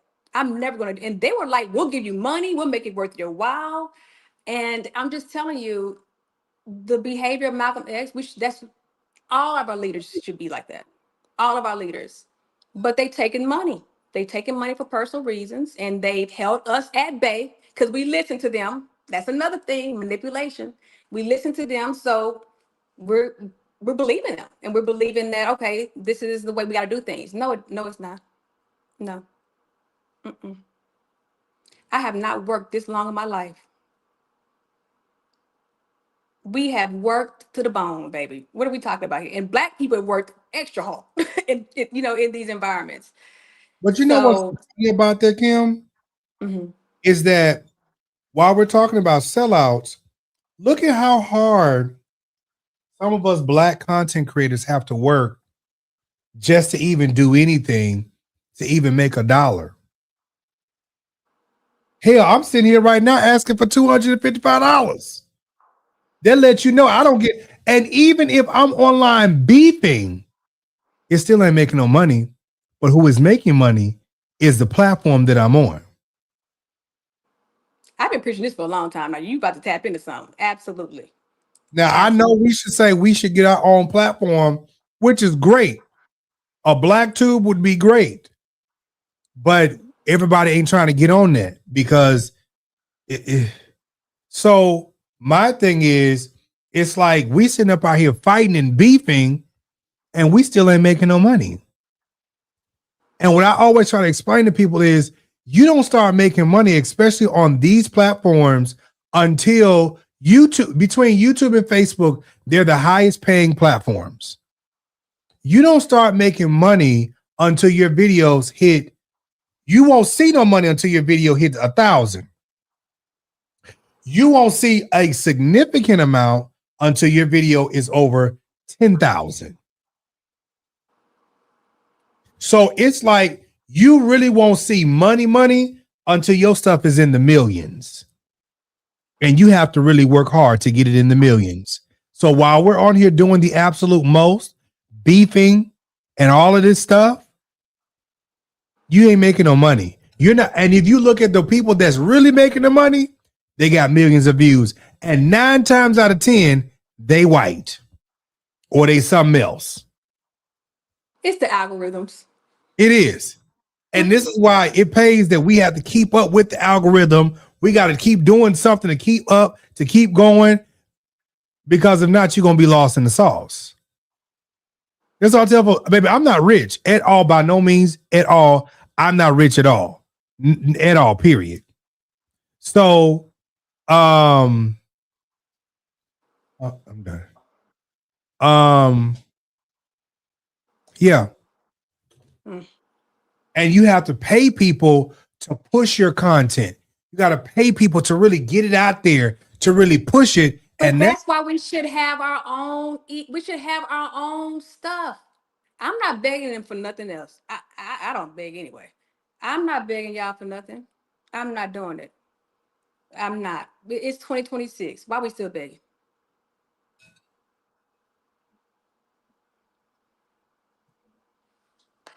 Create our own space. With technology today, we can create our own space. There's no excuse. I think Black people have to understand that we're never going to be invited. You know what I'm saying? It's just a reality. And that's okay. You don't have to invite me. We have a bomb table over here. Let's be clear. We just got to get it together. We just got to get our table together. You know what I'm saying? We really do. And we have an opportunity to do so, is my whole point. Here's a problem with when we do our own thing. When we do our own thing and it's booming, somebody tries to come along to take what we have from us. They try to offer us a deal to sell what we have because they see the potential that we have. Look at all the stuff that we're using now. We're using the internet. We're using navigational systems that was created by a Black person. Oh yeah, that was created by a Black person. A lot of things were created by Black people and they were stolen and yeah, Mr. White people took credit for it. It's historic. We know that. Absolutely. It happened to me at work.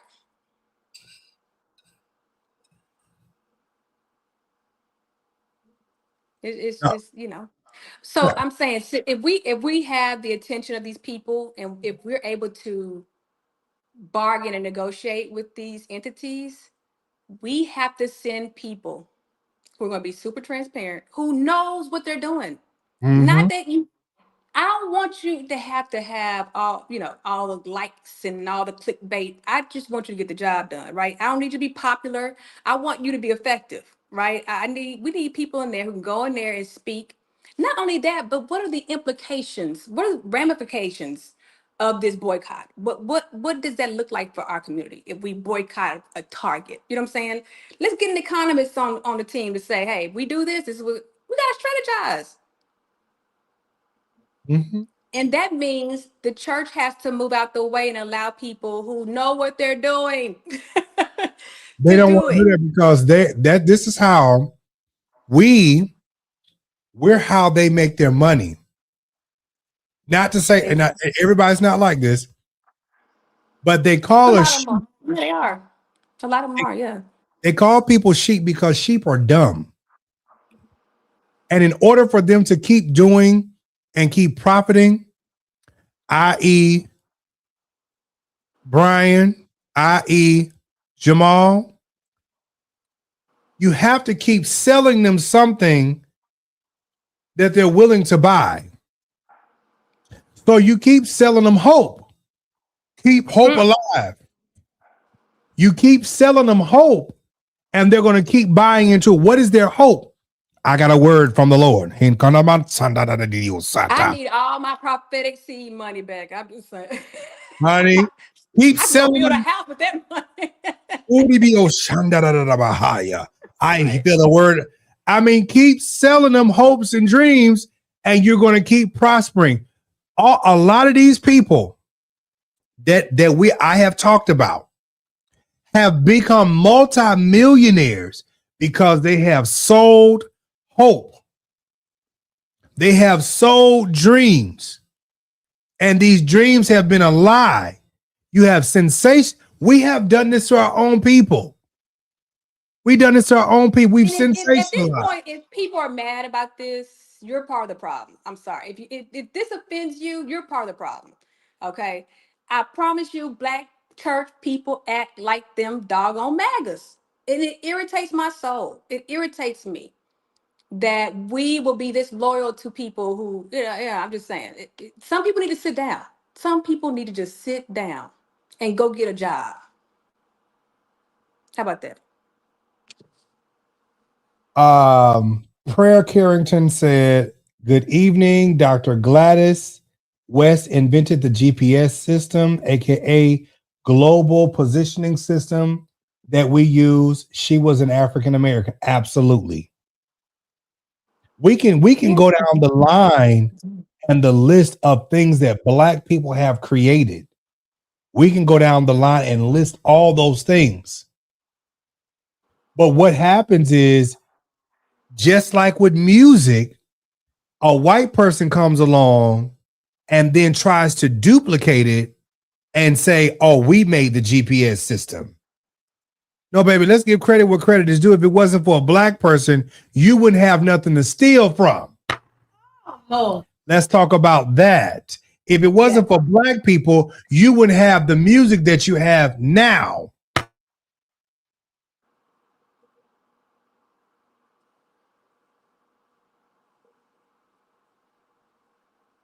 I think you're on mute, Jives. Is that me?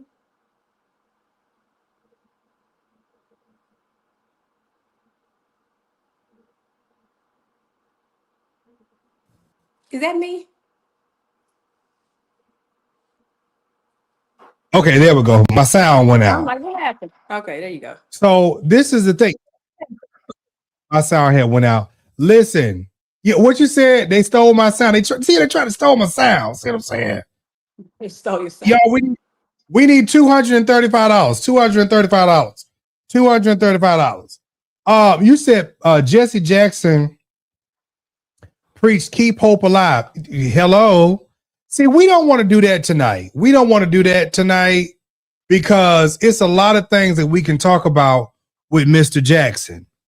So we're going to leave that alone because Jamal is the new Jesse Jackson. Okay. Oh, Jamal is the new Jesse Jackson. We ain't gonna sit here and we ain't gonna talk about it, but Jamal is the new Jesse Jackson. Oh no. Okay.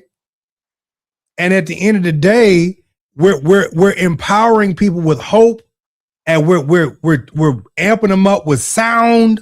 We're keying the organ in, and we're doing all of these things, and we still ain't going nowhere. Meanwhile, yeah, I am somebody. So, matter of fact, let's go ahead and go here real quick. I am somebody. Keep hope alive. Sounds just like that stuff Reverend Ike used to say. They gaslighting us. It's like gaslighting us. Gaslighting. And who is that? Who is that person's mentor? Bernard E. Jordan. Huh? Oh, okay. Gaslighting the people. Gaslighting the people. I'm gonna say this. At the bare minimum, let's sit the rapist down. Can we sit the rapist? The rapist. Can we put, that's an easy. I think that's an easy kind of solution, right? Shouldn't it be? Okay. Okay. No, What about the pastors, the pedophile pastors? Can we sit them down? Is it time yeah. yet? And it's in our communities. Y'all want to talk about Time. where's the black men? Where's the black men? Well, here's the problem with the black men in our community. The foolishness that they doing. Let's really get into that. The foolishness that they're doing. And i.e. Jamal Bryant, you got a whole son that you don't even take care of, allegedly. But you want to be the head of the black community.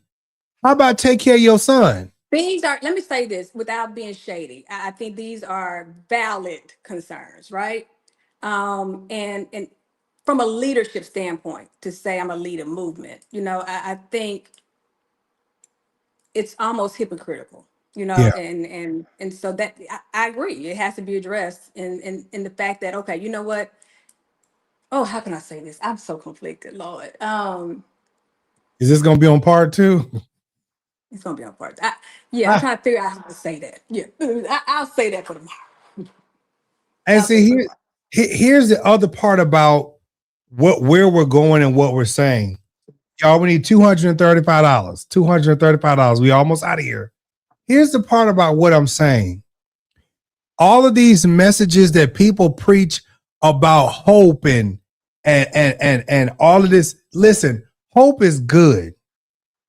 Dreaming is good.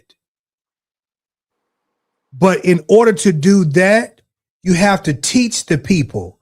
Each one teach one. But see, we're not eaching one and we're not teaching one.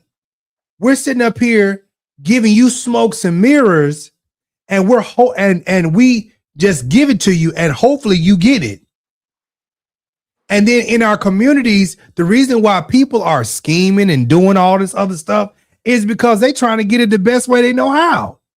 Because seemingly, Kym, it's like everybody else around us is getting it, but us. And the people that look like us that get it, they don't want to tell us how to do it, but they want to charge us. Okay, well, I can show you how to do it, but you got to come to my course. $55.99. I can help you, but you got to come to my Patreon. I'm gonna tell you, capitalism is the worst. Back before colonialism, right? The people of the earth, all of our resources were here on the earth. Everything we needed was here on the earth, right? And we gave back to the earth. Capitalism and colonialism extracts from the earth. And I think that the earth is healing itself right now because it's been so much genocide, so much war, so much deceit, and just so much going on in the world. I think this is literally God saying, revenge is mine. Yeah. And everybody has participated. You can see it. It's crumbling before our eyes. I didn't think in my lifetime I would see this, right? But to see the level of corruption come down. Mm-hmm. And it's being exposed. You know what I'm saying? It's very pleasing, but it's shocking because, like, wow, I didn't think I was gonna ever see it. Like, the investors couldn't get their money out the stock market because the banks didn't have enough money to pay them their money because they don't use their money, right? But the good thing about Black people, we were never invited to that table to invest in that money. And we had when that crash market happens, guess what? All those people who invested all their money, and they're gonna have no money. But Black people, we know how to maneuver. You know what I'm saying? We got our money elsewhere. We don't have it in those investments, thank God, for a majority of us. So I think we're going to benefit well when this crumbles. This is the end of the empire for the USA. The USA has lost its power. We're not going to be the power country no more, right? We've never really been, but these are realities. But it is a chance for Black people to come and take and to change the narrative and really, really change this country. We could change the country if we wanted to, but we have to fix ourselves first, and that starts with the Black church too. We can't have leaders like a Trump in our. I'm sorry, we can't have people like Trump leading us. And I'm not saying anybody is. I'm not pointing the fingers, but some of the same behaviors. Just be clear. But Kym, it's like these behaviors, y'all. Listen, we need $235. We need $235. Saying 235. We need $235. I'm gonna keep saying this until we knock this number on down. Kym, what's so crazy is the behaviors of our great grandparents. It just trickled down to the next generation and the next generation and the next generation. And then these prophetic, whatever you want to call them, is people in the church these are learned behaviors. This ain't got nothing to do with the Holy Spirit. This ain't got nothing to do with the hikamasatio shata. Mm-hmm. This is a learned behavior, because how do I become the next best offering raiser? Now that was I just said something that was real good.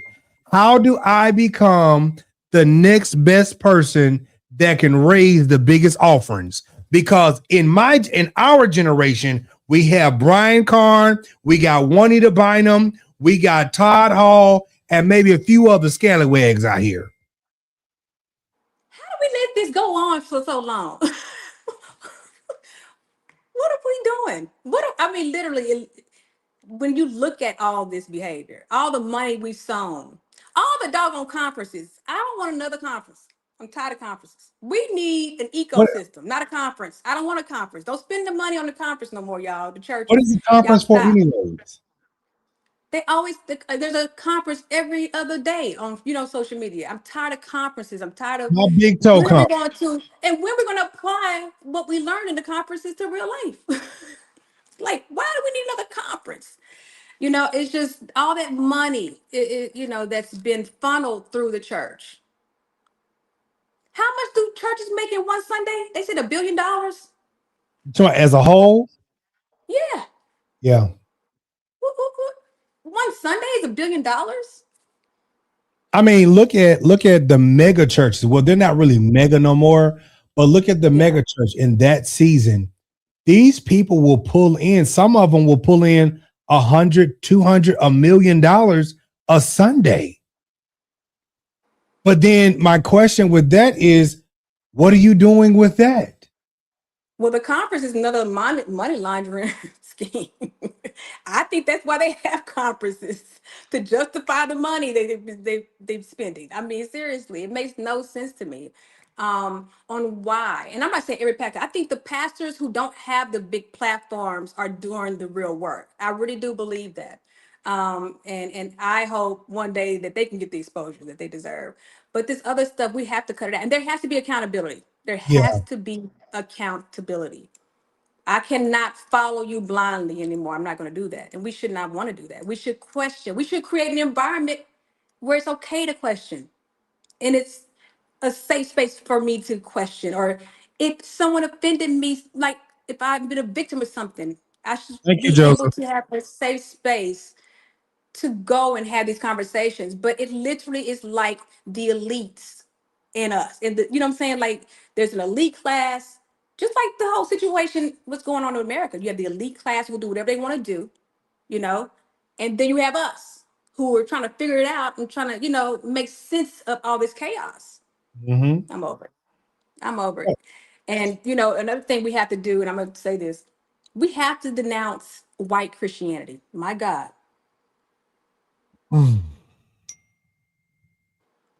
And that starts with understanding who King James was. And I might get kicked off this platform today. No, King James was an Epstein, a pedophile. Low. Okay. He was gay. Matter of fact, Buckingham Palace is named after one of his boyfriends. King James, let me give you an equivalent to who King James is in our day and time. Bucky. You know how Trump, but you so stupid. Bucking. That must be some That must have been some good bucking right there, baby. some good buck. Bucking. Yeah, that was Listen here. I ain't no, gonna but talk about because baby, I ain't had no good bucking in the winter. What? me either. I said, dang, he named a pound. Jesus. That must have been Anyway, some good tuna boodle. Okay. but it's equivalent to, Trump came out with a Bible. Mm-hmm. Can you imagine our great grandchildren living and dying by the Trump Bible? Put your hand on the Trump Bible. What the world? No. My grandfather told me all the time, you study your word in Hebrew Greek. You get the Hebrew Greek translation to get the real understanding. And I see why now. But that's another conversation too. But I'm just saying, for us to progress, we have to, first of all, white Christians, the evangelicals are separating themselves from us anyway. They said black pastors ain't Absolutely. saying they don't want us part of their, their religion. King James did not create that Bible for us. He made it for them. You know what? I got all of the scrolls. I got all of the Tanakhs. I got all y'all. We need 185, 185, Wait, 185. but Jives, guess what though? King James wrote books on Demonology. witchcraft. Yeah. Yes. But see here, this man, we're taking things. First of all, this man, y'all talk about gays, but then the white man that y'all got on y'all wall is a homosexual. So y'all worshiping a homosexual man that's on your wall. That is not Jesus. Oh, the white guy. You so dumb. The white man that is on your wall is a homosexual man. That is Caesar Borgia. That was the Pope's son. Wow. And they painted him up.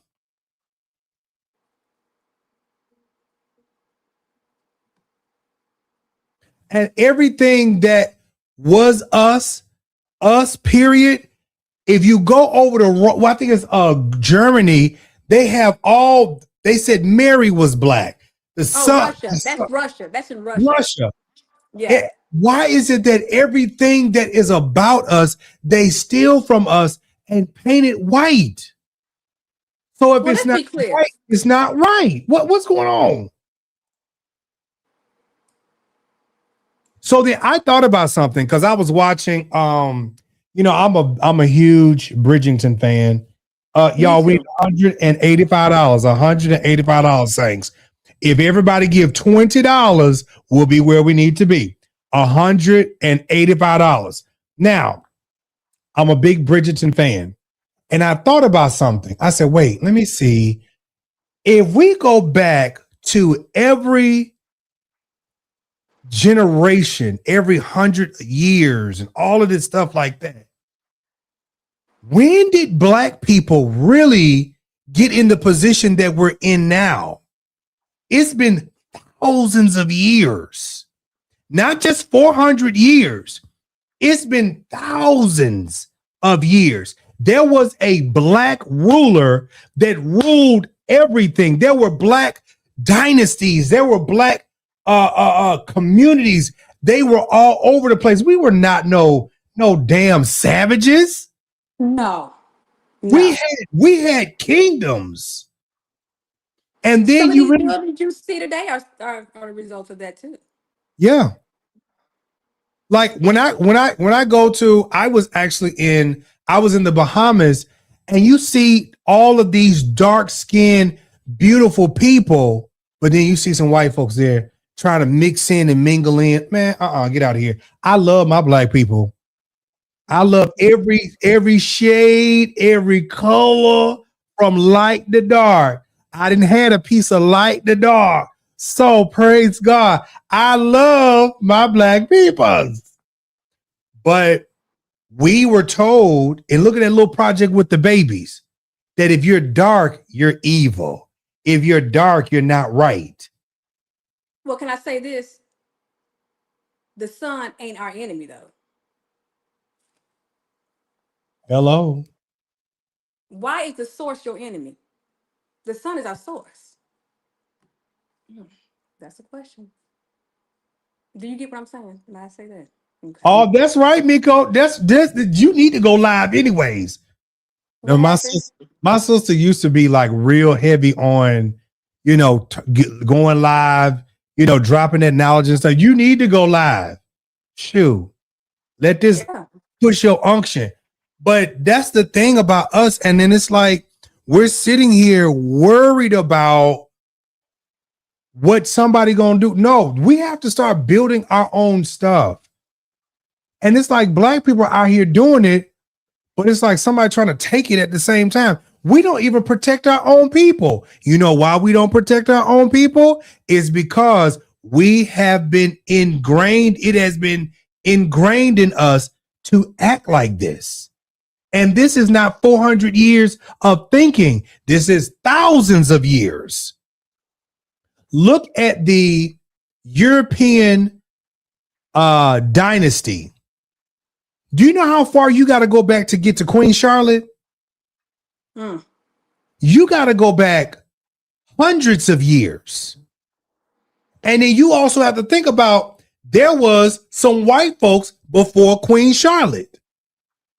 So then you got to go back, and it was more. And by the time you get to, I think white people have been around for like 6,000 years. Yeah. What they say? Yeah, about 6,000 years. Yeah. Black people been around hundreds of thousands of years. And before we even get to the white folks, we had Black people. And now, don't get me wrong, we've done some stuff to our own folks too. Oh, absolutely, yes. But we were and I don't. But see, what makes me really think about us is how did we get somebody sold somebody out? Yes. And this is what made us weak. Somebody in our camp sold us out to them white folks. But I feel my Holy Ghost, the time is up. Okay. Time that contract is expiring. Okay. Oh, okay. Trust me, the time is up. Black people will rise. It's time. It's time. And I think having these conversations and not being offended by them, you know what I'm saying, is important because we have to fix within, like you said, first. We got to get the right people in place to speak on our behalf, and be intentional about that. And that's, if someone's mad about that, I don't know what to say about that. I don't know, but you got to check that. We have to change this. Kym, some people don't like the fact of Black empowerment. Do these people not realize that if Black people just shut down, this world would shut down? If it wasn't for Black people, many, if not the majority of everything that goes on would not be going on the way that it's going on right now. Correct. The way that we care for our bodies, these other people learned it from us. The way that we learn to smell good, because babe, I know I love to smell good.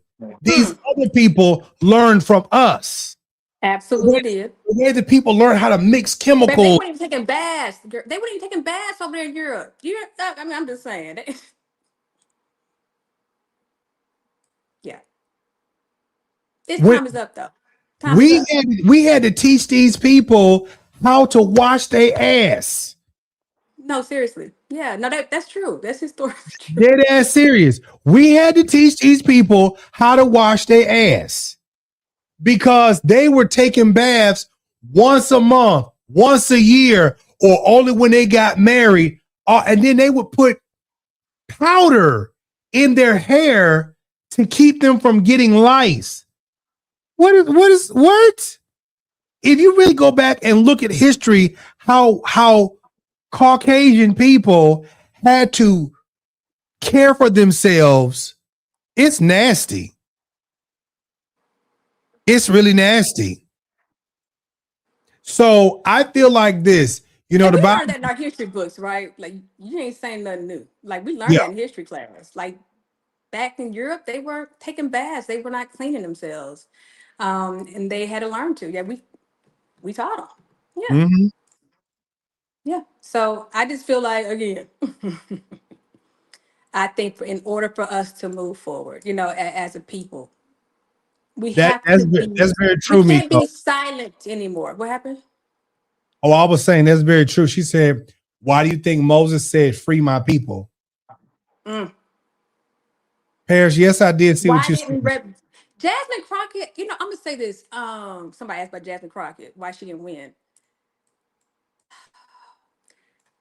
I don't like when we as a people start to emulate the same behaviors as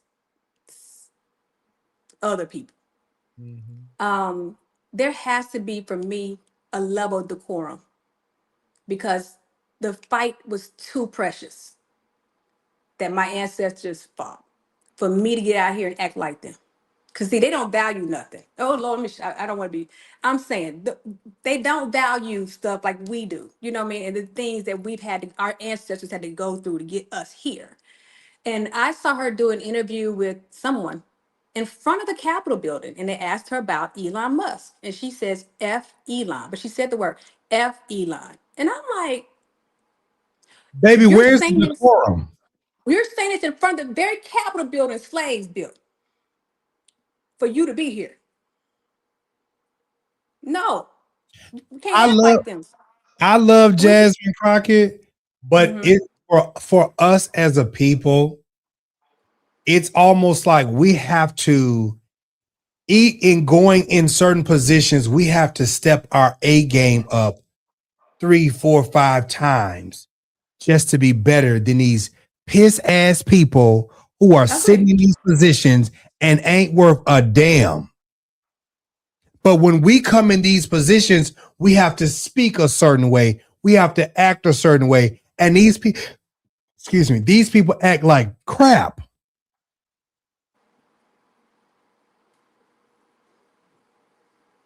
Well, and here's the thing with Jay. I think she's smart. I think she could have been. He's very I smart. think she still could be, but she let them make her to be the token piece, to make her be the, she's shucking and jiving and doing all the craziness for the party, and they played in your face. Let this be a lesson. Yeah. Now, let me tell you who I didn't like, but I love now. Candace Owens. She played in their faces, she has made them believe that she was just this loyal person to the Republican Party, even to white people. And now Candace is telling them very white people who love her dirty draws, they love her. She's telling white people, black people are going to be the one to save this country. She's telling them that over and over. We are going to be the one to save this country for y'all. And so I just think we got to be more strategic. We cannot be the shucking and jiving clowns no more. There has to be a different strategy. Got I to be think I intentional. think I think Yeah. Candace played her part and her role for a particular moment in time. And now she's like, now let me now that I have your attention, There you go. That's exactly what she's doing. And I love it. I think, now we've had that to I do that. have your attention, let me tell you what's really going on. And we've had to do that in corporate America. We have what you call, we have switch code. Code switching, yeah. Someone just said the Republicans cheated, and y'all, we gotta get that mindset. It ain't just Republicans. It's the They Democrats all too. they all in it. They all in it. There's no line between Republicans and Democrats. Let's be very clear. They do that to us to keep us divisive, to keep us divided. And we have to stop blaming that thing and say it's the whole systemic issue right now. You know what I'm saying? It's the whole world. It's really the whole world right now. That we can't trust what they say. Yeah. That's why you have to be in tune with you. They discourage that, but you have to really, really pray, ask God for discernment. I mean, Yes. really sit still and ask God for discernment because He's gonna give it to you. But it ain't just the Republicans. No, the Democrats played in her face more than anybody, I think. They played in Jasmine's face, unfortunately.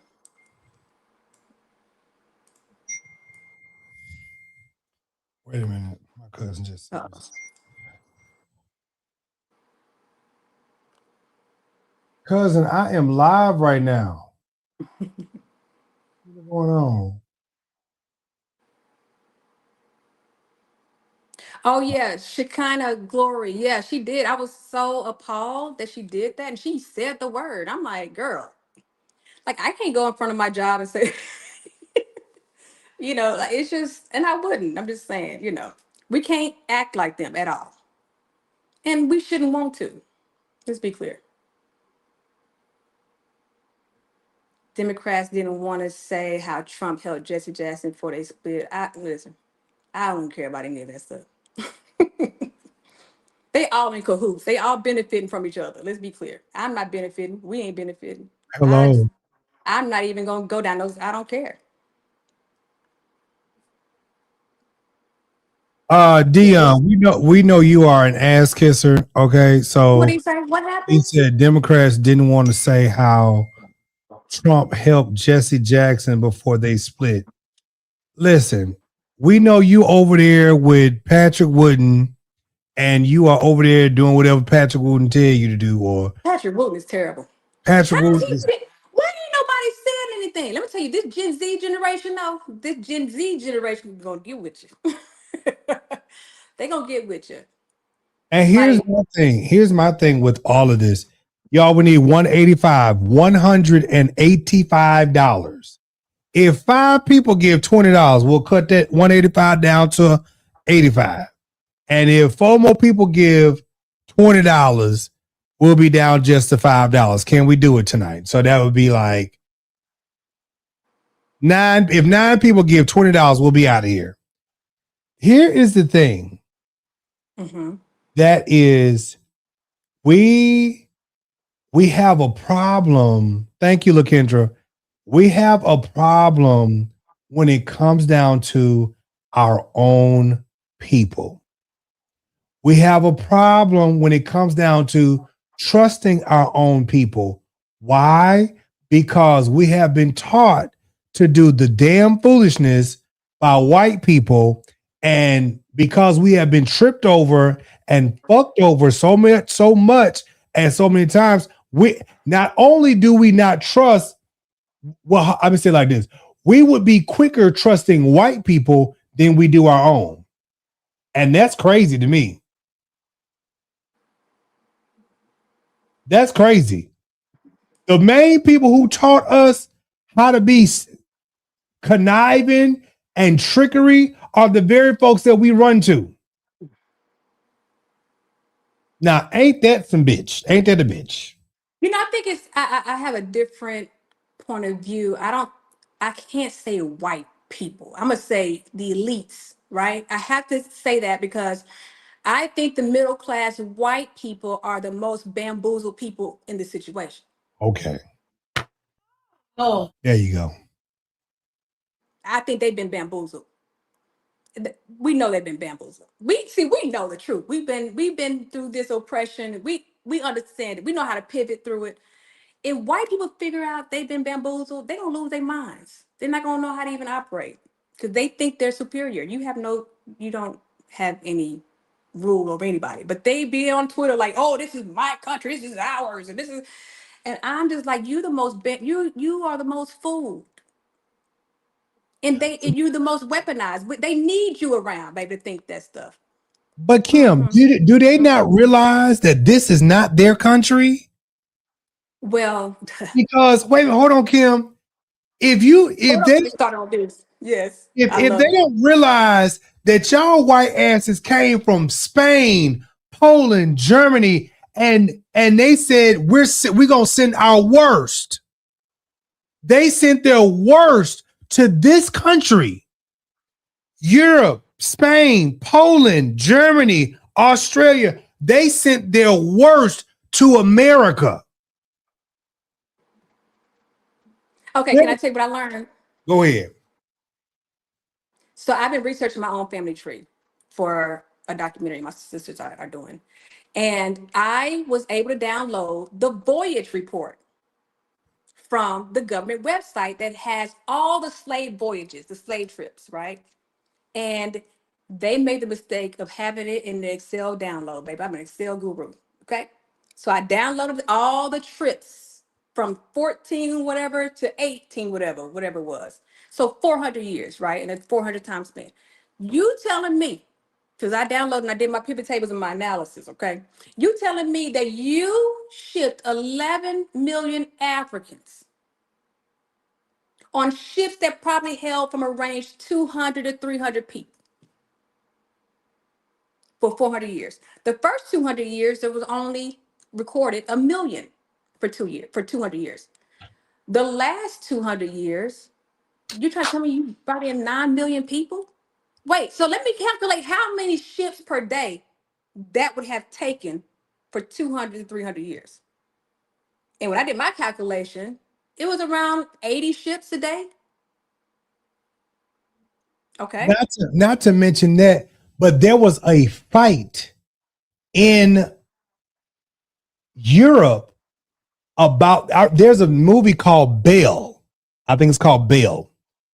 And she got married to this white man because her daddy was white, her mama was black, but she was brought up in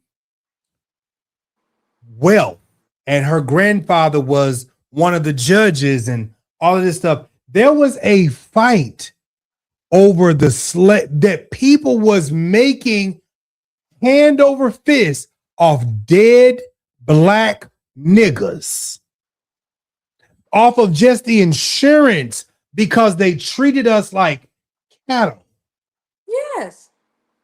These European people in these countries was making hand over fist over the lives, the dead bodies.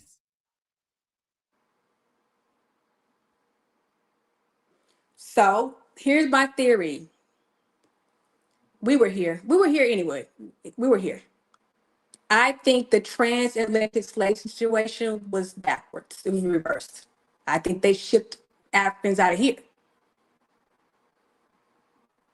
Think about that. And they shipped them to the Caribbeans, to South America. We were here. Let's be clear. We were here. We were here. And we were all over the earth. And they made us prisoners of war. And let me tell you what else they did. They created the Census Bureau to intentionally reclassify us from what we really were, our ancestors were. That's why the Census Bureau came to play. And people who were Indians, and they were dark Indians, they called them black. They called them Negroes, Africans. So I think the black Indians that were here, who were of African descent, co-mingled with the Africans that were here that's here for slavery. And I think they mixed the two. And here's the thing about African Americans. Researching my family tree, Jives, we are the American story. You know why? You know why we the American story?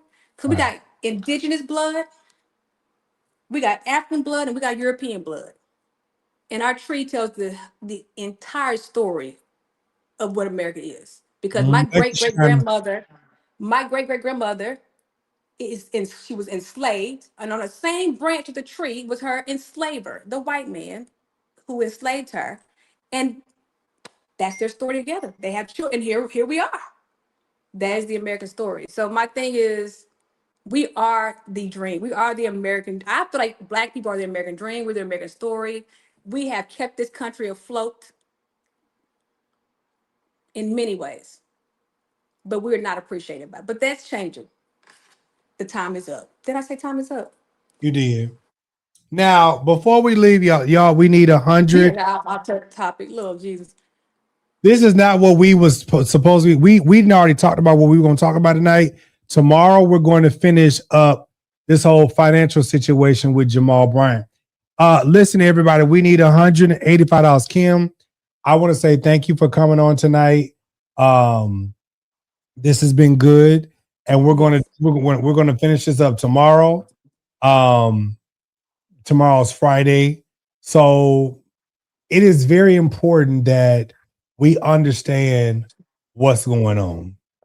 And I agree with you too, Miko, that everybody who is black was not a slave. I do agree with that. And I want y'all to hear me when I say this. Everybody that's black did not come from slavery. Agreed. But this is what they want They want all black people to feel like they were slaves, they are less than, they're savages, they're beneath, they're incapable, incomparable. They can't do, they're not functionable. But we had what happened with us is a lot of us, we were taken from our country, had to learn English, had to learn a new world because we were dehydrated, we were starved, we were broken away from our families. We didn't know what was going on. So by the time we sailed, or some of us sailed from overseas to over here, we don't know what the hell was going on because everybody wasn't on the same ship. The ones that was enslaved, everybody was not on the same ship. Everybody was not on the same boat. So by the time we got here and got mixed up within everything else, baby, you don't know who you dating. Now that's the truth. Miko But you said, have to acknowledge there was reportedly over 1 billion black people here. yeah, They were here, Mississippi, Louisiana, Arkansas. You know what I'm saying? That whole South, that's the region of black people. A majority of the black people were found in those regions. And so, but we've been lied to. It's coming out now. And it's crazy because the whole world knows but us. mm-hmm. We were taught something different. But now that the veil is kind of, falling, we will figure out who we really are. And we are great people. I read in the Epstein files that they study our melanin because our melanin holds the code to source. That's why they trying to eat us. And our melanin gives us tenacity. They think the melanin gives us tenacity and the endurance. That's why they're so perplexed that we're still here after everything, So they really do. I mean, you should research the Epstein files, y'all. Go. I'm serious. It's interesting to see The Epstein what they know. files. They'll tell us what they know about us. Yeah. The Epstein files is very interesting because even if you go back in history, they were eating us as slaves. Oh, I didn't tell you what they did to the women. Black slave women, they would kill their babies. The slave owners. They would make the woman bury the child, keep the child's head above the ground, and the white slave masters would come and kick the head off until it's decapitated. They would make that woman cook her baby and serve it to the slave masters.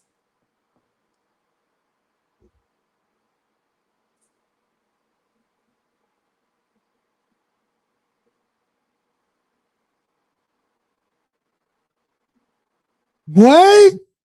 Mm-hmm.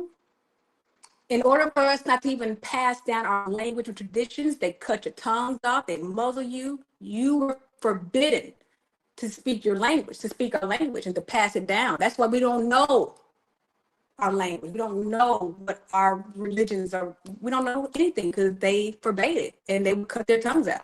Yeah, they don't tell that part of slavery, but yeah. And this is why they don't want history books telling the story of what really happened. Look what they do before our eyes. They're moving slavery before our eyes. What did they do before? It's not their first time doing that. They've erased a lot of stuff. We have to be centered with God to know. That's the only way you're going to know. Yeah. Anyway. But keep hope alive. Child. Listen, y'all, we need 185. We ain't even got it yet. This is so horrible. Y'all, we need 185. We need 185 and we're getting out of here. What did Iraq do to black men and women? What did they do to black men and women? I don't know. They enslaved us. That's what she's saying. She's saying Iraq was the first slave ships. I just don't know what to believe. You and me Yeah, both. we don't know what to believe. It's just, yeah. I'm not surprised though. I'm not surprised. I'm not shocked. Wow. I am honestly, I'm in a place in life where I am appalled because to think about people chewing and eating on our flesh, to think about people, well, let me go here. Wearing our teeth. Wearing George our Washington was wearing teeth, his slaves too. Yeah.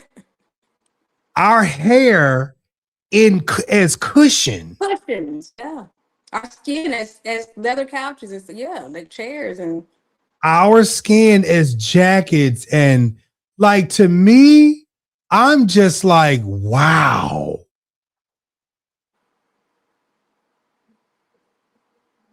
Like y'all really did some bullshit to us. Like human skin shoes, leather jackets made from humans. Y'all use our teeth. That's crazy.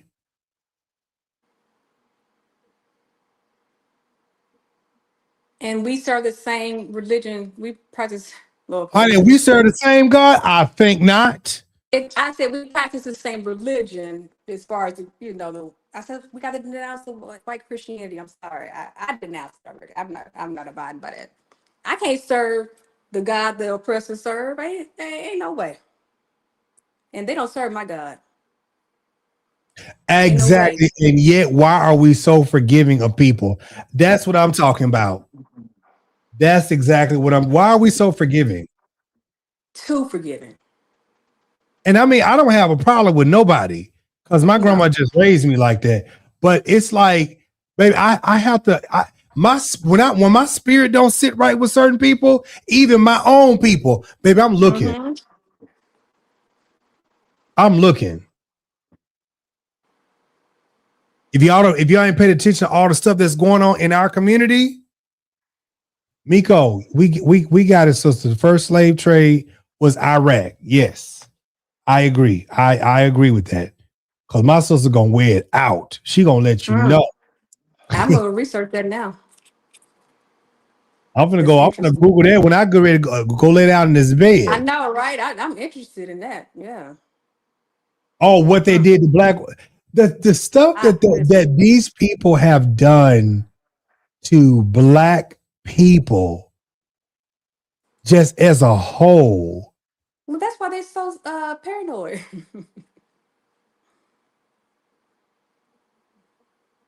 Oh, the Europeans imitated the stuff that they did to us is so crazy.